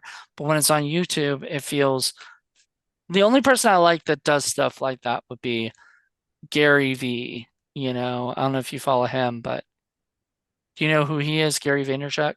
no, He is not a Blu-ray guy. He's a like social media um guy. Like he's a what's that? Media. Like he has a Vader Media, which is a uh agency that ad agency, and stuff. But he does a lot of stuff on telling people like how to do social media the right way and stuff. And his videos, a lot of them are them following him and him talking to different people, and then and they're wonderful. And he actually got me to do more stuff on like Instagram and LinkedIn and different places where I normally wouldn't be. Instagram, I wouldn't be meeting you because I originally thought Instagram was crap. yeah. Like for a long time I hated Instagram, but he opened my eyes to see that there was more stuff there than I was like looking at. So I was like, all right, let me check this out. And I discovered the whole community of Blu-ray collectors that I discovered on YouTube, but I never had a relationship with them until recently, I like. Do you know Daisuke Beppu? Oh, man, me and him talk. We're friends on Facebook, so we chat every now and then. And He's a really you know, nice guy. He I moved from want to get him on Criterion Watch at some point and he wants to. yeah, you definitely have to. I guess he moved to Los Angeles for at least 3 years now. So I Yeah, may not yeah. He let said at least three. It might be longer, but shouldn't let. uh, I hope to like go there. I'm gonna go back to California in January and hope to meet him Oh wow, if I'm he's out there. yeah. I'm glad he lives here now. He's been hitting Barnes and Noble a lot for Arrow and Criterion, so he's Yeah, loving. it's like he's like now fell in love because he didn't have a Criterion in Tokyo. So it's like he gets to go there now, and like it's so nice to see him talk about it, or that he went to the New Beverly and watched a couple movies. And I never even did that when I was living in LA. I'm like, I'm kicking myself going, God dang it, where was I like thinking? Like, why wasn't I thinking I need to go to the New Beverly and watch like Fistful of Dollars or whatever was out, Like He's the stuff he wants to do in Los Angeles, and he's hitting everything. He's got his Barnes and Noble rewards card, and he's hitting the Arrow sale, and he's doing the whole thing. So he's loving it, man. That's what he dreamt of doing. Living in not being able to do that in Japan. Now he can do that So we can't let him leave, man. He's got to He's stay. got to stay here. He's got to become a U.S. citizen. We're gonna let him You know. leave. No, he's got to stay here. So yeah, Yeah, I love him. I love and he is one of the most chill people I've ever. I talked about this on somebody's podcast. It might have been Tux or Tony when I had one of them, but I was like, he is like the definition of like chill, and he will basically be just like, you know, hello, greetings from Los Angeles. This is Daisuke. And I'm like, oh man, I wonder if he's ever gotten mad and like what it would be like to see him angry. Like I would, because I guarantee you it'd just be him just telling somebody very nicely that he's angry at them, Like I just don't see that. And there's other people like that in this world that I'm like, you know, um Keanu Reeves. right. If you've ever seen him in any interviews or any videos of him, whatever, he is never angry. No, He's always calm and chill. And I met a girl who got to interview him once, and I said, "Did you ask him like why he's so calm and chill all the time?" No, but next time I interview him, I will. If I ever get a chance to interview him again, I will. And I was like, thank you. And then let me know. So I want to know that. I want to know, like, has he ever gotten mad at anybody and raised his voice, Like, and I good man. want to know that about Daisuke. Like, has he ever done that? You know, if he does like a Q&A or something, maybe I'll ask him. Like, He's he's good energy. He's like he's happy to talk to people on his chats and stuff. People he knows that have comments in there. And he said, "Good to see you. Good to see you." And oh, I know you, and I know that name, and good to see you. Yeah, he seems very personable. yeah, he is, and he's very just sweet person. So I love that. And I love that Ken, let's go back to like other people too. Like Ken does his married with media stuff, so I think that's really neat. And I've actually decided that whoever I end up dating, would have to be either somebody who collects movies or somebody who's okay with coming on one of my shows and doing that kind of stuff because that I started realizing that's what I want in a relationship, which I never I never thought of before until I started seeing his show. But there was also a show a long time ago called Let's Talk Movies with Us or whatever. And Ashley, and her, God, I'm blanking on the name. Her husband would, they would, and now Ashley has her own YouTube thing that she does, but it's not the same. And she still does like a Facebook thing for it. So I love them. I adore that stuff, but I adore couples that do this stuff.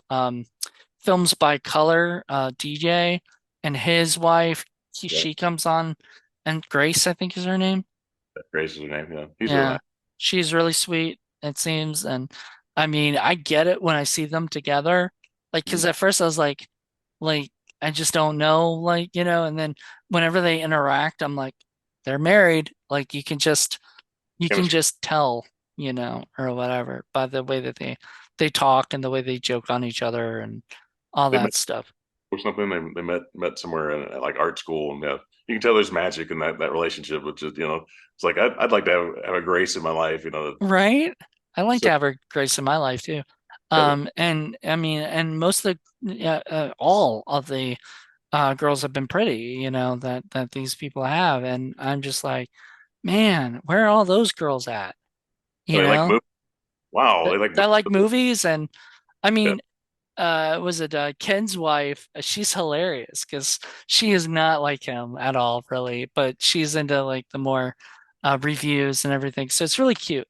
Their banter. So I love their little that audit that they do. Like I every month I just look forward to watching that. And it's just so like that stuff just gets me every time. And so I love watching these shows for that. The person who got me into all of this period was Cinema Sickness. okay. I had not discovered that there were collectors out there until I watched Cinema Sickness's show. And do you know Dave? I picked that one out though. Oh man. Well, his show now is different, and Oh, it's gone through phases. okay. I know What? Cinema Dave. I know him with Oh, Stephanie. Cinema Dave. Yeah, that's a different guy. But Cinema Sickness, he basically started out where he would just like when I first saw him was when he was working at this place and he would like kick open the door and Yeah. he'd be like, hey everybody's, cinema sickness here talking about blah blah blah blah blah. And he was like, I'm leaving my work right now and I'm gonna go thrifting. And he went out and looked for movies and then he would come back and he would talk about the movies he already watched or something, or he showed what he picked up and things like that. So I really got into that. Then he became more just thrifting, Mhm. which I kind of lost interest in as much. Like I still watched, but I was like, yeah. And now he's a haul guy. He doesn't do as many of the thrifting stuff. And I wonder if a lot of that has to do with the way people are these days with cameras and stuff and not allowing a lot of filming. He had a reason. So he's been sort of doing it where he's at his uh basement and he has a huge library. Mhm. Like you think you might have a huge library, you might think like Heath has a huge library, you might think Jeff has a huge library or Jeff at Films at Home or Ken, but like Cinema Sickness has a library and he even has so many that he hasn't even watched. So he's watching them and then deciding whether he's going to keep them in his collection or not. And I Yes. just, They don't have time to watch them. They just collect. yeah, that's another question I was going to ask you is like, because I think I heard on one of your things that you're like, I've got so many movies. I try to watch them all, Well, I you watch know, movies. I don't let anything stay on the shelf for very long.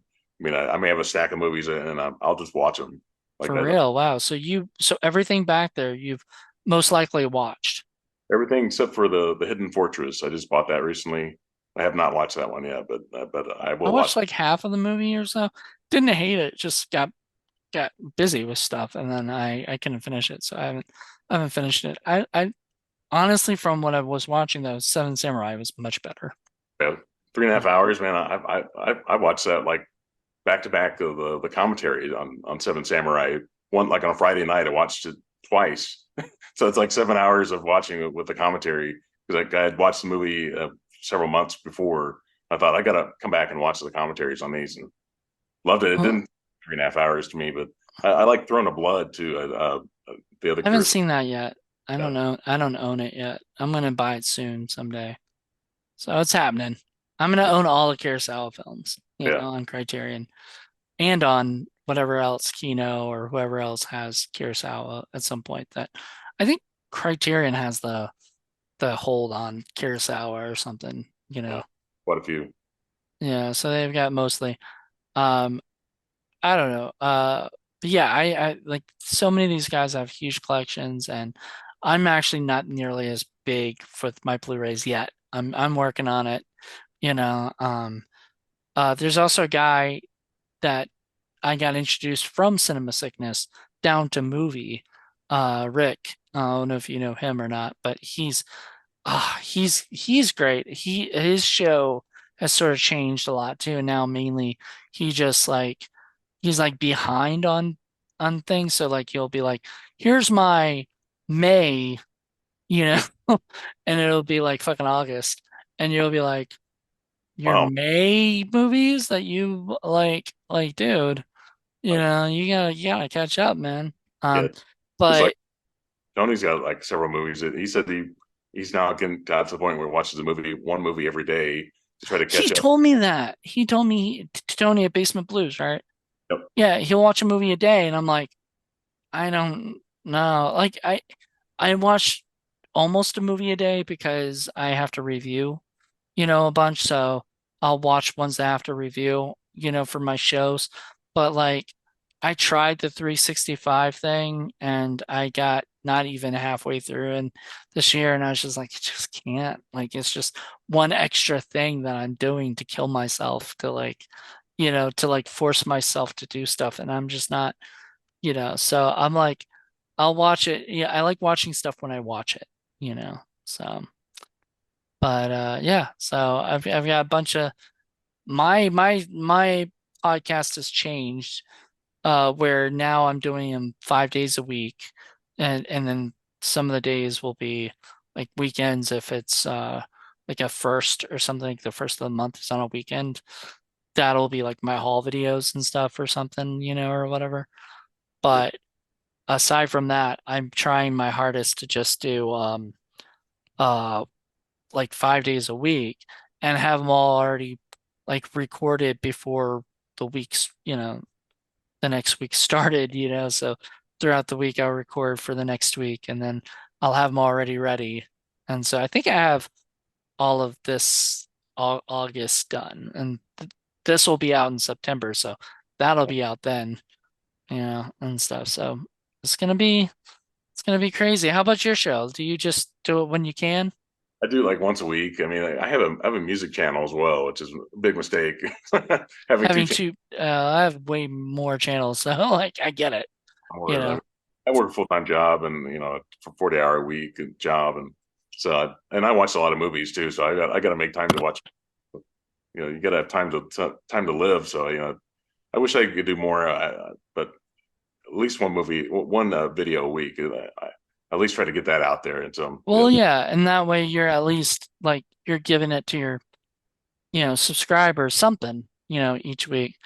Yeah, if I had a full-time job and everything, which I don't right now, works for me, things would be changing for my channel. I'd probably be doing one a week, if that, and stuff. But for a while, I wasn't doing anything. So the fact that I'm actually getting all this content, is making me happy because it's helping grow the channel a little bit more right, you know. So we got one more. We're gonna have another show for Physical Media Chat. I have no idea who's coming on yet. I haven't booked anybody yet for that, so we'll see. It'll be an interesting. I think this will be an interesting month. And a bunch of other stuff going on. And I'm sure you've got some stuff going on in September that will be fun, you yeah. know. And whatever you pick up, right? Is that mainly what you do? Is like pickups and I do a lot, yeah, a lot of pickups, like Criterion. I love doing those. I can't wait till November because I go crazy with. I got like 15 titles this past July, and now with the Arrow, that kind of stuff. But I do like thrifting as well. I'll pick up stuff used that I love, and that's why I recently did a video where I did some movies. I'm going to Vegas, Las Vegas, on a Wednesday through Saturday. nice. So it's like I want to get that video out this week because I may not pick up anything else the rest of the month, possibly. But actually, I've picked up like two movies since I did that video. So Nice. I don't know if I'll do another a video maybe in early September what I picked up in August. But um, I've got a few now, but or I might wait until like the following month. But I wanted to get that in just knowing that I'm going to be tired at next weekend. I mean, I didn't get a video at next weekend, but My buddy John Ward at Dark Park Films, he's lives out in Vegas. yeah, He does mainly like thrifting, like not thrifting like you go and watch him thrift, but like, pickups from like Dollar Trees or Zia Records or whatever. But it's hopefully you can pick up stuff there when you're there, like buy some movies. think they have like two locations in Vegas. I'd like to check that out. I'm going to be with a group of it's like my fantasy football group. Basically, we're going out there. We've talked about doing this for like 3 years now. So basically, I'll go wherever they go. I think we'll be taking like a Uber or something like that to get the places, and so I may not be able to make it there because I won't be driving. So Yeah. whatever they Well, want to if do. you can, you can. If you can't, you can't. I mean, it's not, But I like but I've seen the OGP, that channel. He goes to Vegas a lot, and he goes to Zia Records and check out the two locations they have there, and What Movie One and Cool Duder. I know all those channels too. I Uh, actually met, I think I talked about this to somebody, but I met Wet Movie One uh when I was in California, when I was living in LA. I was meeting up with an actor and we were just chatting about, like everything, just meeting up, chatting, and I don't know if I met with another guy or not that day, but I ended up walking by to go to my car, and I see What Movie One sitting across from a guy named Aaron that he's friends with, and I was just like, "Oh my God, uh, Brendan, hey." I was like, "Jonathan, Moody," and he's like, "Oh my God," because we knew each other. Like we've been friends on Facebook for like before I even knew who he was, and stuff. So, and I haven't met Sean yet, but I've been friends with Sean since MySpace. So, like I've known him for a long time and everything, and um, I'm excited to see all the movies because he's directing a lot. So hopefully some of those will come out soon. Like he's got to stop directing, put Yeah, those movies out, and go back to directing. I've told him this, and he says he's working on that. But like it's just right now he's finishing up. I think the last one he did, and stuff. Desert Fiends, I think, is the movie or something. I don't know. you did the Amityville at Karen's. People talk about that movie a lot. That's on Tubi, I think. Yeah, Too, yeah, yeah. All the Amityville movies are on Tubi. Like right. you look up Amityville on Tubi, that's all there is.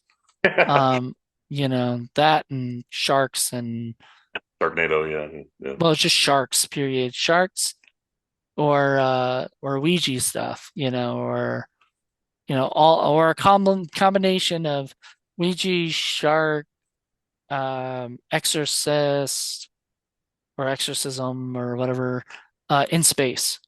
If somebody made a movie like that, it would definitely be on Tubi, like where it's all together, you know. But yeah. So anyway, it was great having you on the show. Plug your show and your like Instagrams and other things, your links. Yeah, Instagram. I'm just Excelsior movie reviews. I love Instagram. I post stuff on there all the time. Love chatting with people. Just seeing people react to the photos and stuff I put up. I'm on the Letterbox. I'm under Excelsior movie reviews on Letterbox. I do Letterbox. Nice. Yeah, big time with that. So yeah, I've been trying to do that, but I'm afraid because I do reviews now and stuff. Like I'm like, if I write this review before I post my review, you no, yeah. know, Also, like then everybody, why would they want to check out my review on YouTube? yeah, But yeah, anyway, and then yeah, your show, Excelsior movie reviews. You said you also have a music channel? yeah. It's Excelsior music reviews. It's just a replace movie with music. It's just the same thing. Okay. So it's basically the same kind of channel where you pick up Yeah, movies it's or just the rankings and stuff like that. Yeah, okay, yeah. cool. Cool, definitely. I think I'm subscribed at least to one of I think my you froze channels up a to little bit, that. Jonathan. Oh, uh-oh. Did I freeze up? Can you hear me? Uh-oh. Wow, at the end of the show it did this. Ooh, uh-oh. I think you're back. You're back. Okay, I'm back. Well, I'm back this to is go. probably like the warning that we gotta go. It's like Zoom saying, "Hey, you've talked for too long.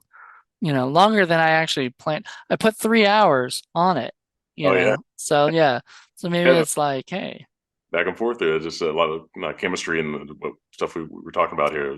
Great. yeah. I mean, there's a lot to talk about, and I'll probably have you back on sometime, maybe next year, like talking about more stuff, or maybe we'll.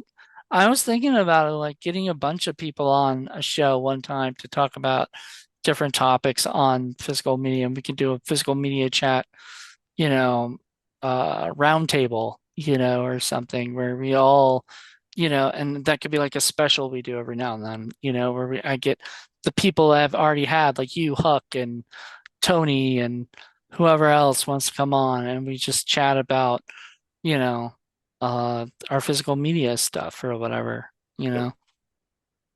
But yeah, definitely. all right, well, thank you so much. And everybody else, check out his channels and check out his Instagram, his letterbox, everything else. Do you have anything else? Do you have a TikTok? No, I don't have TikTok though. I haven't Not gone down. yet. I don't even have Twitter or X now. They call it X. Don't have that Yeah. either. Is it under Celsius movie reviews on X or? I have one. I have like an old X account. I don't do anything with my channel on it anymore though. No, Um, okay. just an account that I follow other people on it, that kind of thing. But yeah, X not. I guess not Twitter anymore. It's X called. doesn't mark your spot. No, All but thank right. I Well, appreciate everybody, check out in 2 more weeks we'll have another episode. But until then, have a good one. Bye. it. Thanks, Jonathan.